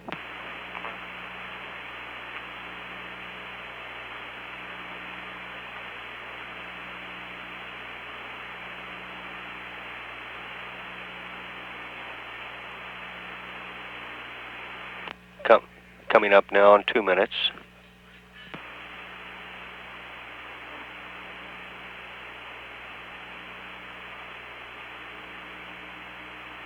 Houston, tank pressures are steady at 40 and 30. 14, Houston, roger.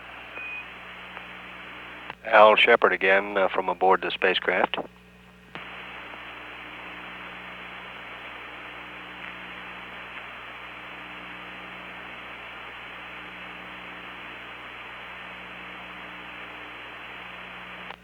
Thrust data looks good.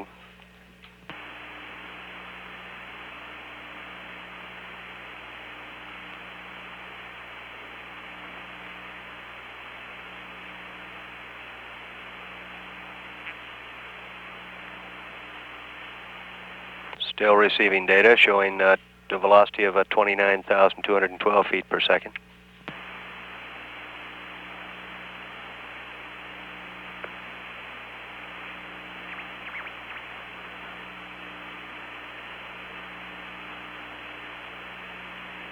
Three minutes, 10 seconds now into the burn.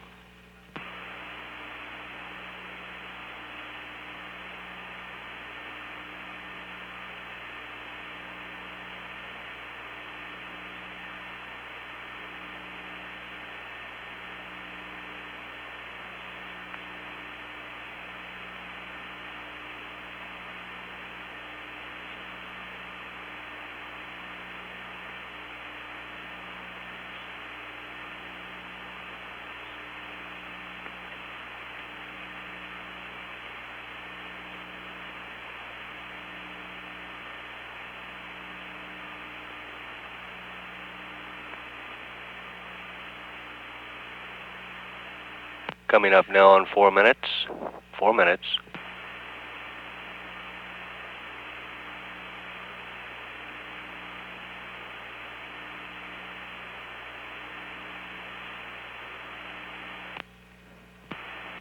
We've had LOS with Carnarvon.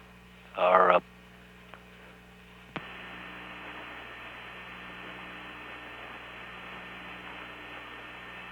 network reports we're receiving IU data through Guam. Looks good.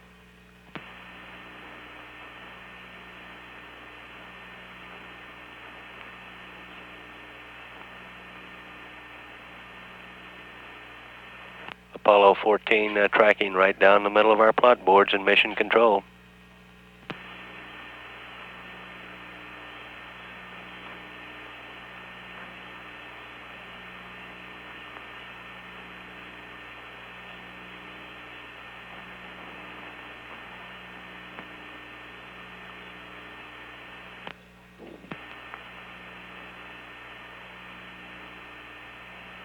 Five minutes, 10 seconds. Houston through Araya 2, over.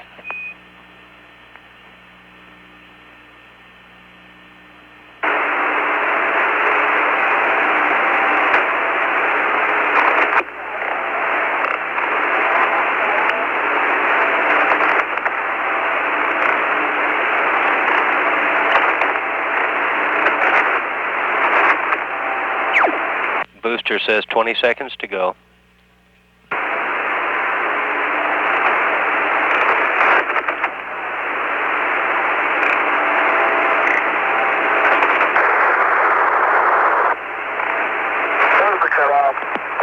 Roger 14, cut off. That was Al Shepard reporting shutdown. It looks like Down, the oxidation coming down through 35 now. The fuel coming down through 30. Apollo 14, roger, on the vents.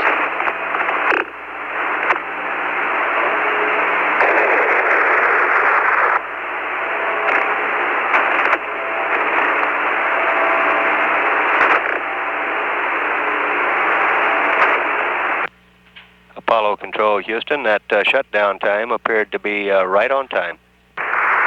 14, Houston, go ahead. Reading the VI plus 35542. LVC minus 8.8. Plus 04399er. Pad plus 01747.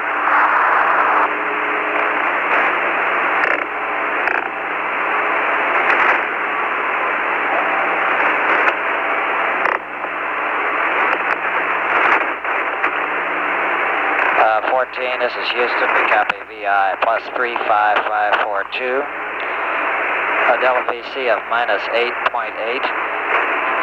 And list the last two. Would you repeat? Okay. H dot plus 04399er. Altitude plus 01747. Roger, plus 04399er and a plus 01747. Okay, I'm not sure I got your H-dot readback. Plus 04399er. Roger, 04399er.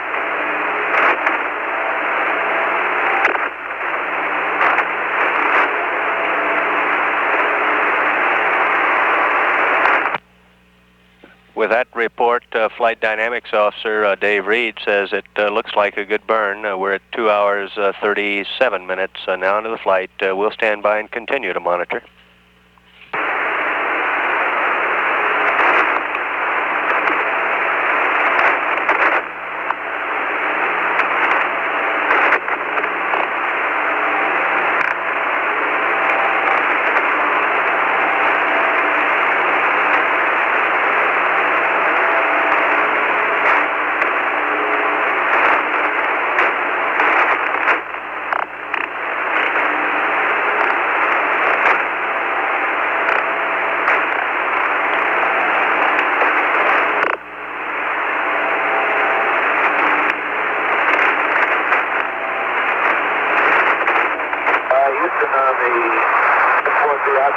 Pressure now down around 1.8 and fuel pressure is about 1.7. Roger, understand 1.8 and 1.7 on the tank pressures.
Apollo 14, Houston through Guam, over.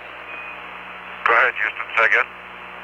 You're loud and clear, Ed, and we should have continuous voice and data from here on out. You're loud and clear through Guam. Okay, Gordon, we have good signal strength for you now. And I might say the Earth is starting to drop away very rapidly at this point. Roger. And Stu and Al have started to change seats. We're going into our Roger. booster, into pre-sub checklist.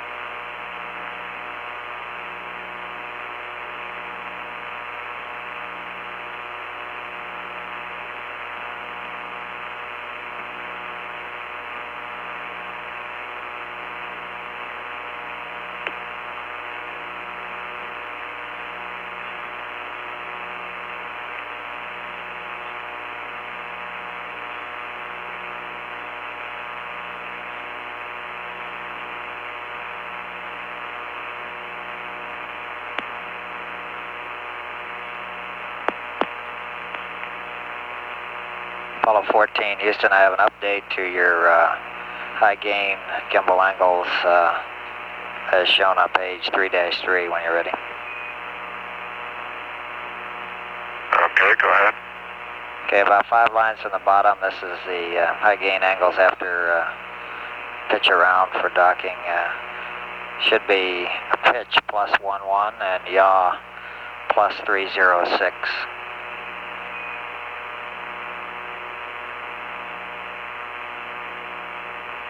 Understand pitch of plus 11 and yaw plus 306. Roger, that's right.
This is Apollo Control, Houston, at 2 hours 43 minutes and now to the flight of Apollo 14. The booster has advised our flight director that the maneuver to separation attitude should begin at 2 hours 49 minutes 23 seconds. About 3 minutes, the time duration for the maneuver. Separation, we're now looking at 2 hours 59 minutes 23 seconds. We'll stand by and continue to monitor. This is Apollo Control, Houston. Apollo 14, Houston, I have some updates for you now. Over. What type of updates? I got the S4B maneuver time and SEP time that goes on 3-1 and then a new S4B viewing attitude. Roger. I'm ready to copy. Okay, S4B maneuver time 249er 23. Maneuver will be complete in 3 minutes. And the nominal SEP time is 259er 23. Understand S4B maneuver 24923 and it'll maneuver for 3 minutes. SEP is 25923. That's correct, Ed. And then on page 3-7, standby 1.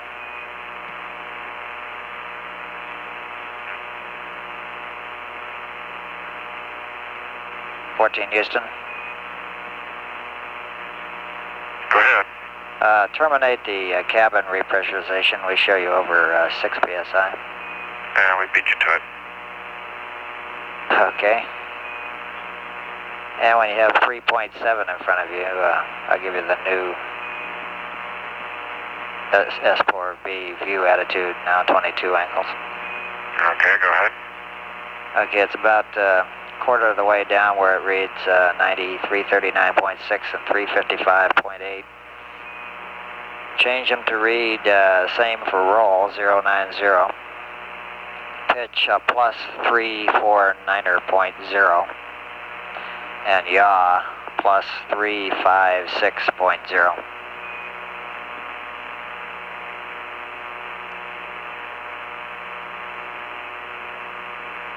Right, you understand. Roll is the same. Pitch is 349.0. Yaw is 356.0. Roger, your readback's correct.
Apollo 14, Houston, give us Omni Charlie, please.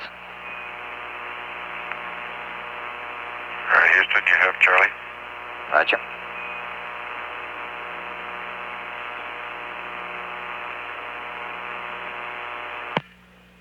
Apollo 14 now 2,744 nautical miles away from Earth. We're at 2 hours 53 minutes into the flight.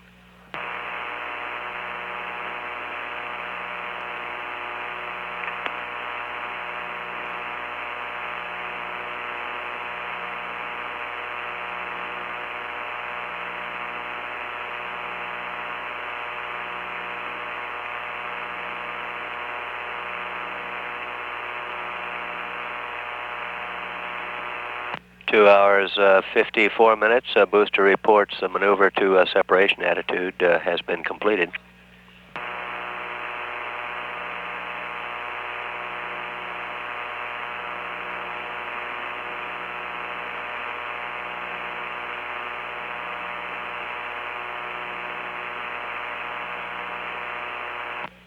Two hours 55 minutes, and Mission Control Flight Director Pete Frank taking a status check for transposition and docking.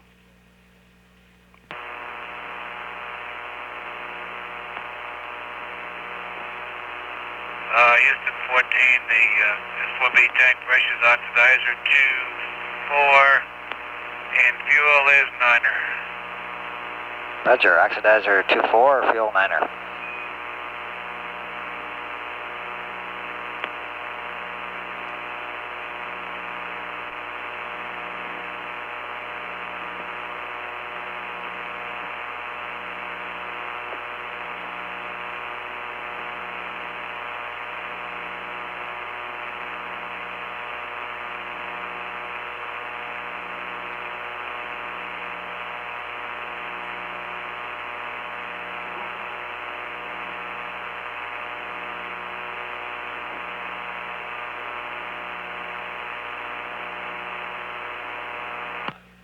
We now show 14 at an altitude of 3,126 nautical miles.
Apollo Control, Houston, 14 now, 3,369 nautical miles.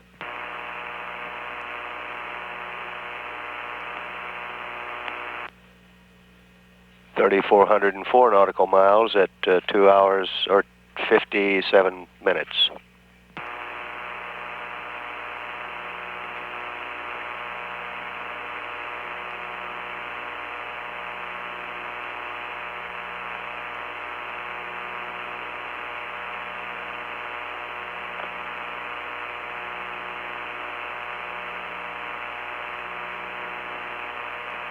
Apollo 14, Houston. Go ahead, Houston, 14. Roger, you are go for transposition and docking, and we're going to have a sight handover from Guam to Goldstone at 3 hours even. Over. Okay, understand. We're going to Goldstone at 3, and we have a go for T&D. That's affirmative.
We presently show 14 at a distance of 3,858 nautical miles from Earth.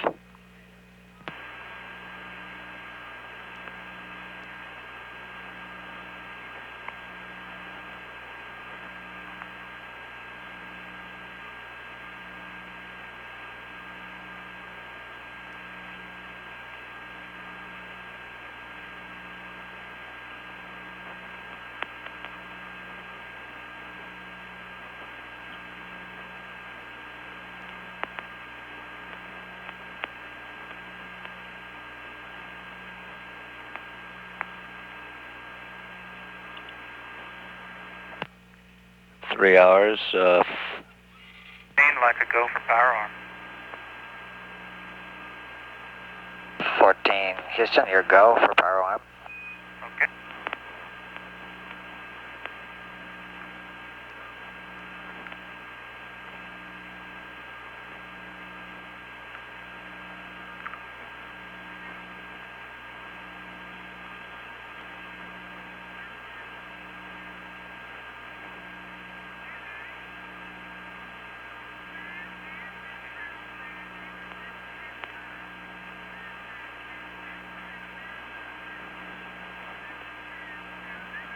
Standing by for a report of separation.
Our data shows that we have separation. We're at 3 hours, 3 minutes. Okay,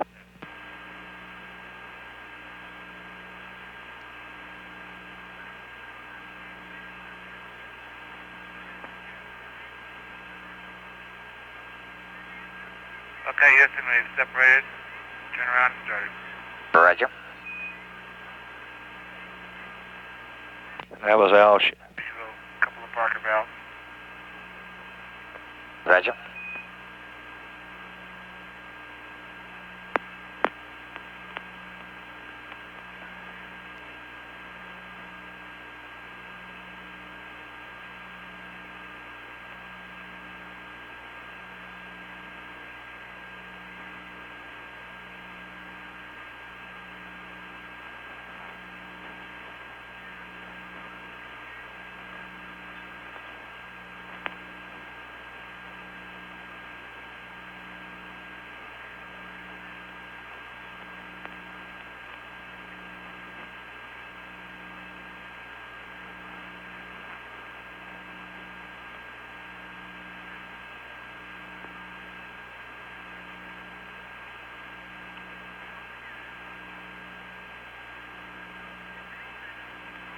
Houston 14.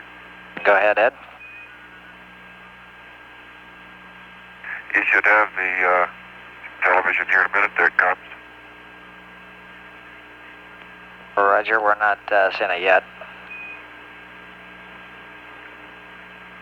Ed Metro reporting the television should be coming through.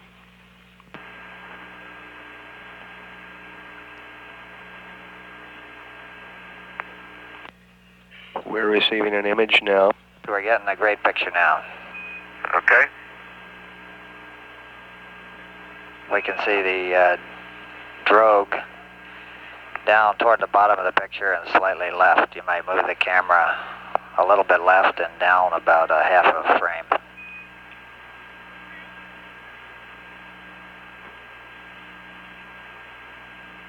That's real good, right there.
how's television look to you now? Anything I can do to the picture?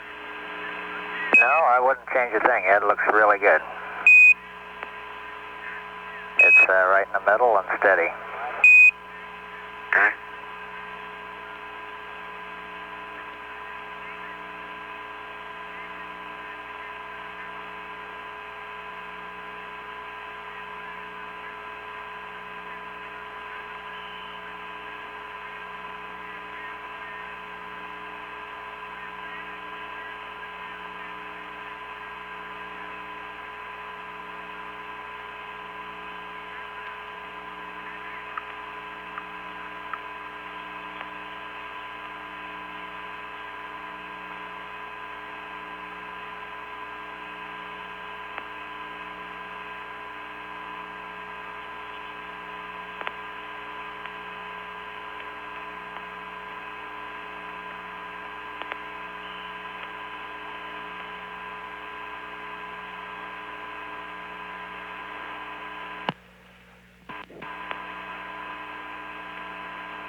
Now 5,168 nautical miles away from Earth.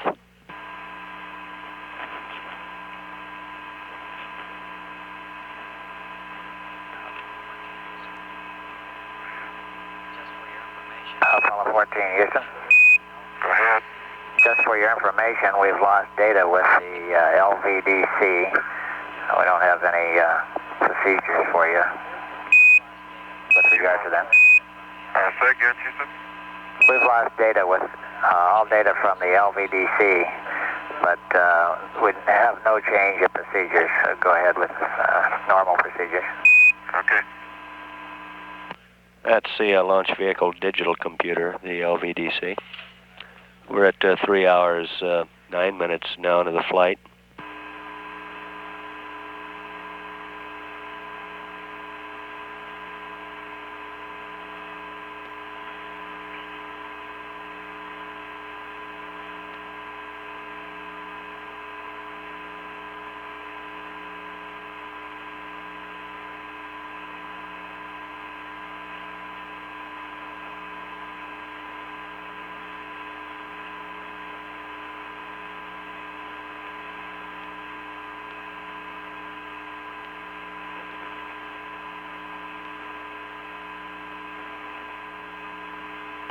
We're at 3 hours, 9 minutes, 14, presently 5,441 nautical miles away from Earth.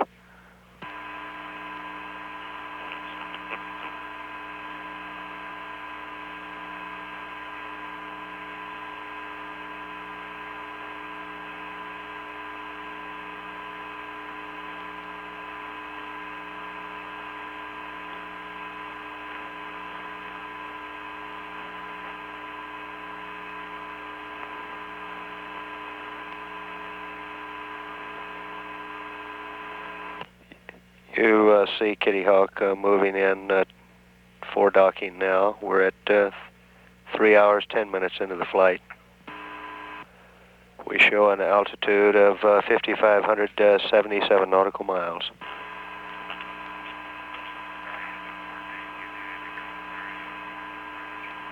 Houston 14, do you need any commentary to help you identify what you're seeing with the TV?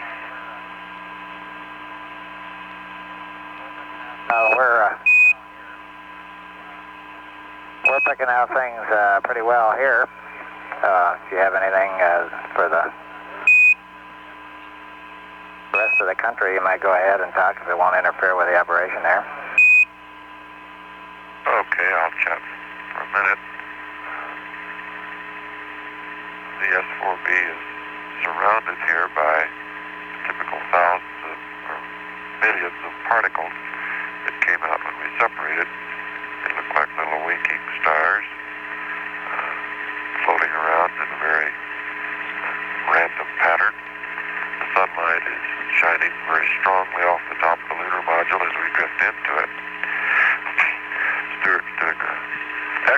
job of sliding in here very slowly. As you can see that our approach speed is a few tenths of a foot per second probably. And the limb is starting to get very large in our field of view, starting to cover the window of my plus X window. And the limb, the S4B, are four-sided right out our X-axis. We can see all of the orange, yellow thermal protection around the limb. The parts that are black, silver, white, the colors stand out very nicely. And I can look across Stuart.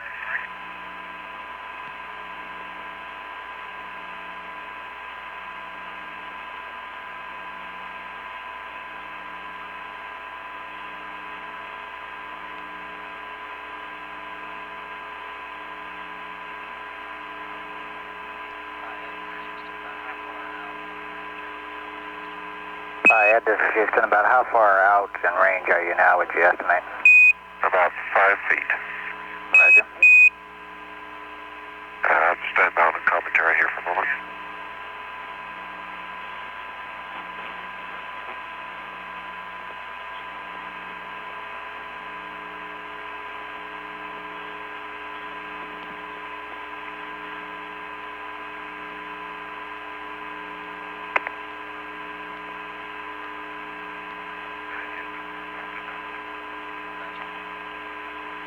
And Houston, we're about to dock. Roger. That was Ed Mitchell reporting they're getting ready to dock. We're at 3 hours 13 minutes now into the flight.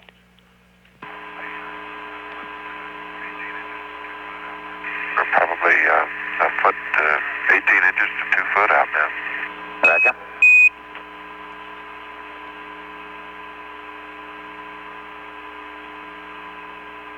We're at 3 hours 14 minutes into the flight. We show Apollo 14 at a distance of 6,184 nautical miles.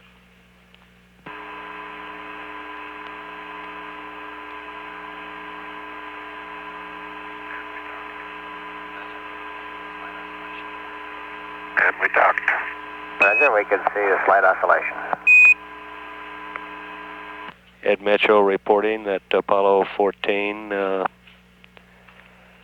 command module, Kitty Hawk, has docked with the lunar module.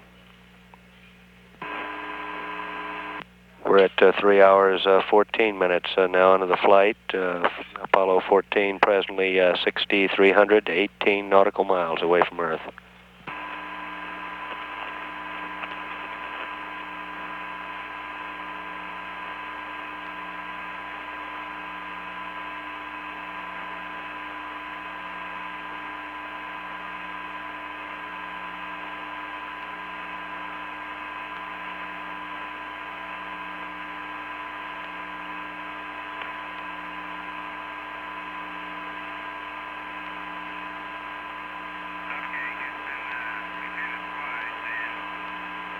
Okay, Houston, we've hit it twice, and sure looks like we're closing fast enough. I'm going to back out here and try it again. Roger.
We're at 3 hours 17 minutes now into the flight. 14 now, 6,600 or 6,717 nautical miles away. Well, we better back off here and think about this one, Houston. Roger. We're unable to get a capture. Roger, Ed. That's Stu, Roosa, and Ed Mitchell reporting that, at least at this point, they're unable to get a capture. We'll stand by.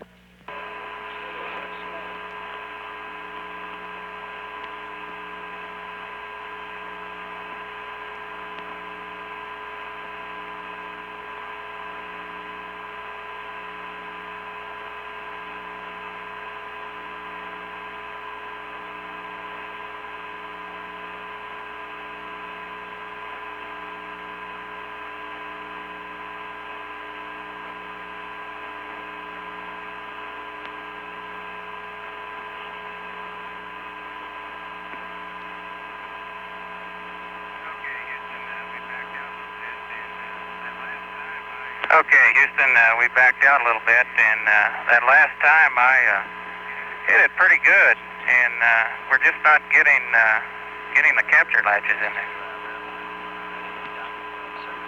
Roger, we suggest you verify, if you haven't already, the docking probe circuit breakers on panel 8.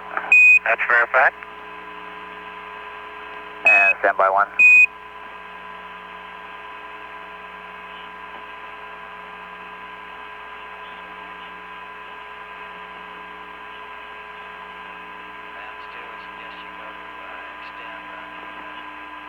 And Stu, we suggest you go to extend on the docking probe, extend retract switch, and check the talkbacks gray. Okay, we did that when we extended, but we'll sure do it again. And then back to retract.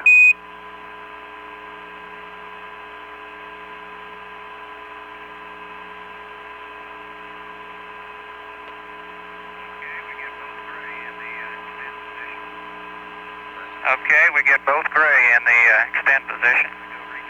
Roger. And we go retract in both gray.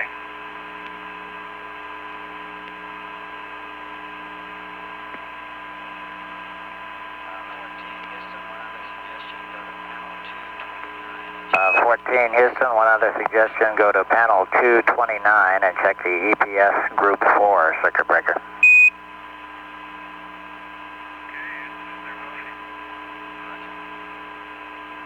Okay, it says they're both in. Roger.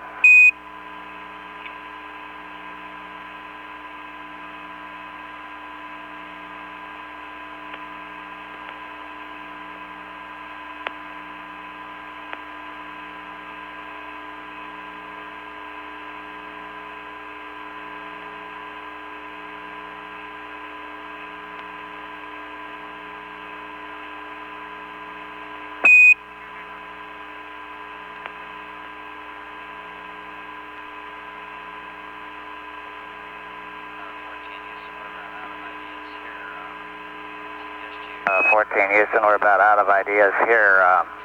Suggest you verify you got it to switch back and retract, and then give it another try at docking.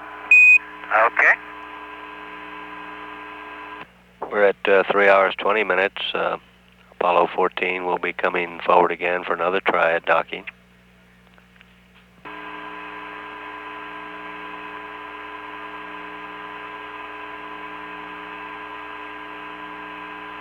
Three hours 21 minutes. We show 7,372 nautical miles away from Earth.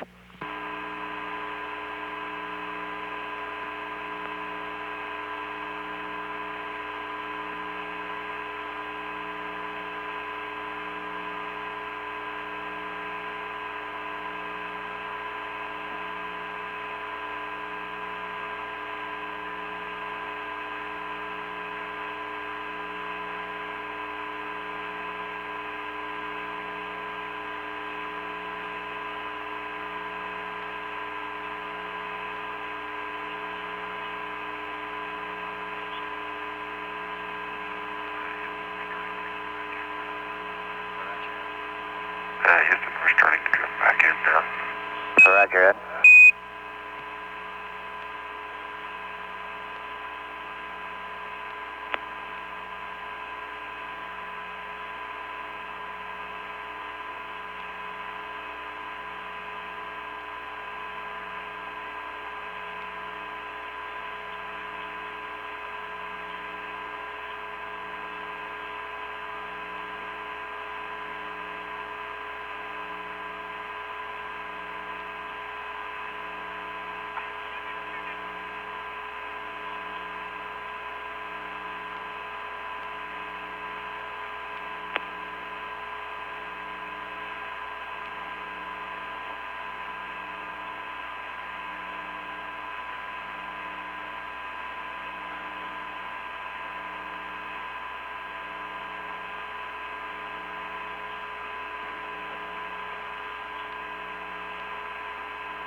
Houston. Go ahead. We suggest that at the initial contact that you hold +X for 3 seconds or so at least. Okay, Houston, we tried it before, but not quite 3 seconds. Okay. It has a good rate coming in this time.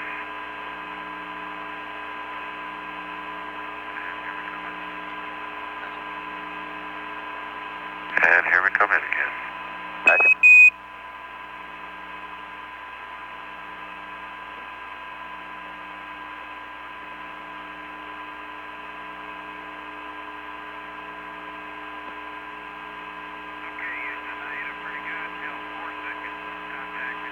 Okay, Houston, I hit it pretty good and held 4 seconds on contact, and we did not latch.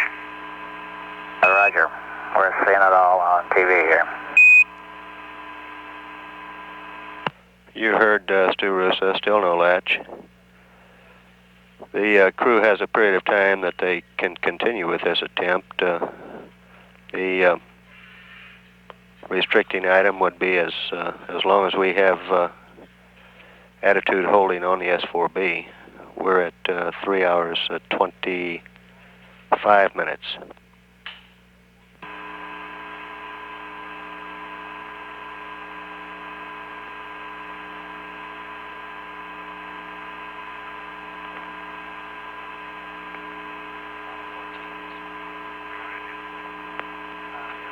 Apollo 14, Houston. Go ahead, Houston. For your information, at 3 + 34, 24, a non-propulsive vent in the booster will be sequenced on. We don't expect to see much from it. Over. Say that again, please. At 3 + 34, 24, a non-propulsive vent in the booster will be sequenced open. Over. Okay, we got you. Okay, Houston 14, I can look in the drogue, and I can see 3 marks, 120 degrees apart, like the capture latches are scratching the drogue. They're about, I don't know, 1.5 inches long, going into the hole in the drogue, spaced about 120. Roger.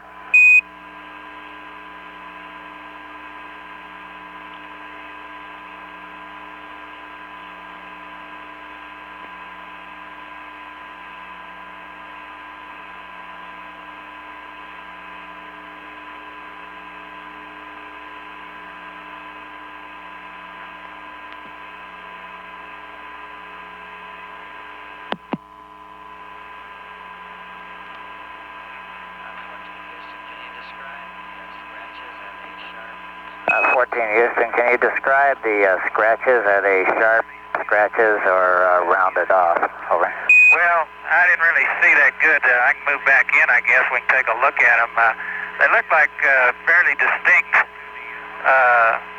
scratches coming into the hole. But let's move up and we'll take another look. Roger.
We're at 3 hours, 29 minutes now into the flight. We show 8,683 nautical miles away.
Houston 14. Go ahead. Okay, Gordon, I'm sure you all are thinking along the same lines, but, you know, if the capture latches were depressing as I slide into the drogue, I don't see why they would have made those marks. Yes, that's been discussed here. We think probably something is holding them out. One possibility is a sort of a shear pin that is pulled off when the tower is jettisoned, and first look at it, we're thinking maybe that may not allow the capture latches to depress. I guess I just have to tell you to stand by while we talk it over here more. Okay, we're nice and comfortable, and I'm just going to drift around here about this range and try not to use any more fuel than I have to. Roger. A reminder, you have about 3 minutes till that vent will come open. Keep an eye on the booster when that happens. Okay, how about you give me a mark on that duty? Will do. This is Apollo Control, Houston, 3 hours, 32 minutes. That was Stu Roosa troubleshooting with the ground. As you have heard, 14 at this point has been unable to effect a capture in the docking procedure with the lunar module. We're at 3 hours, 32 minutes. Continuing to monitor, we show Apollo 14 presently 9,151 nautical miles away from Earth.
We're less than a minute now away from the time of the non-propulsive venting of the S4B.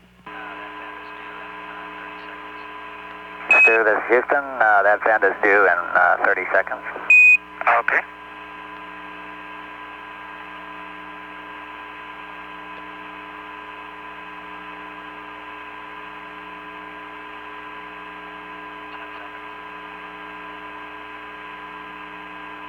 10 seconds.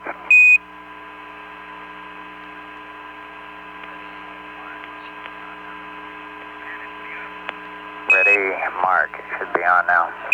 Man, it's beautiful. We can see one half of it from here. Okay, I'll back down a little bit and let you watch this. It's lighting up the whole sky.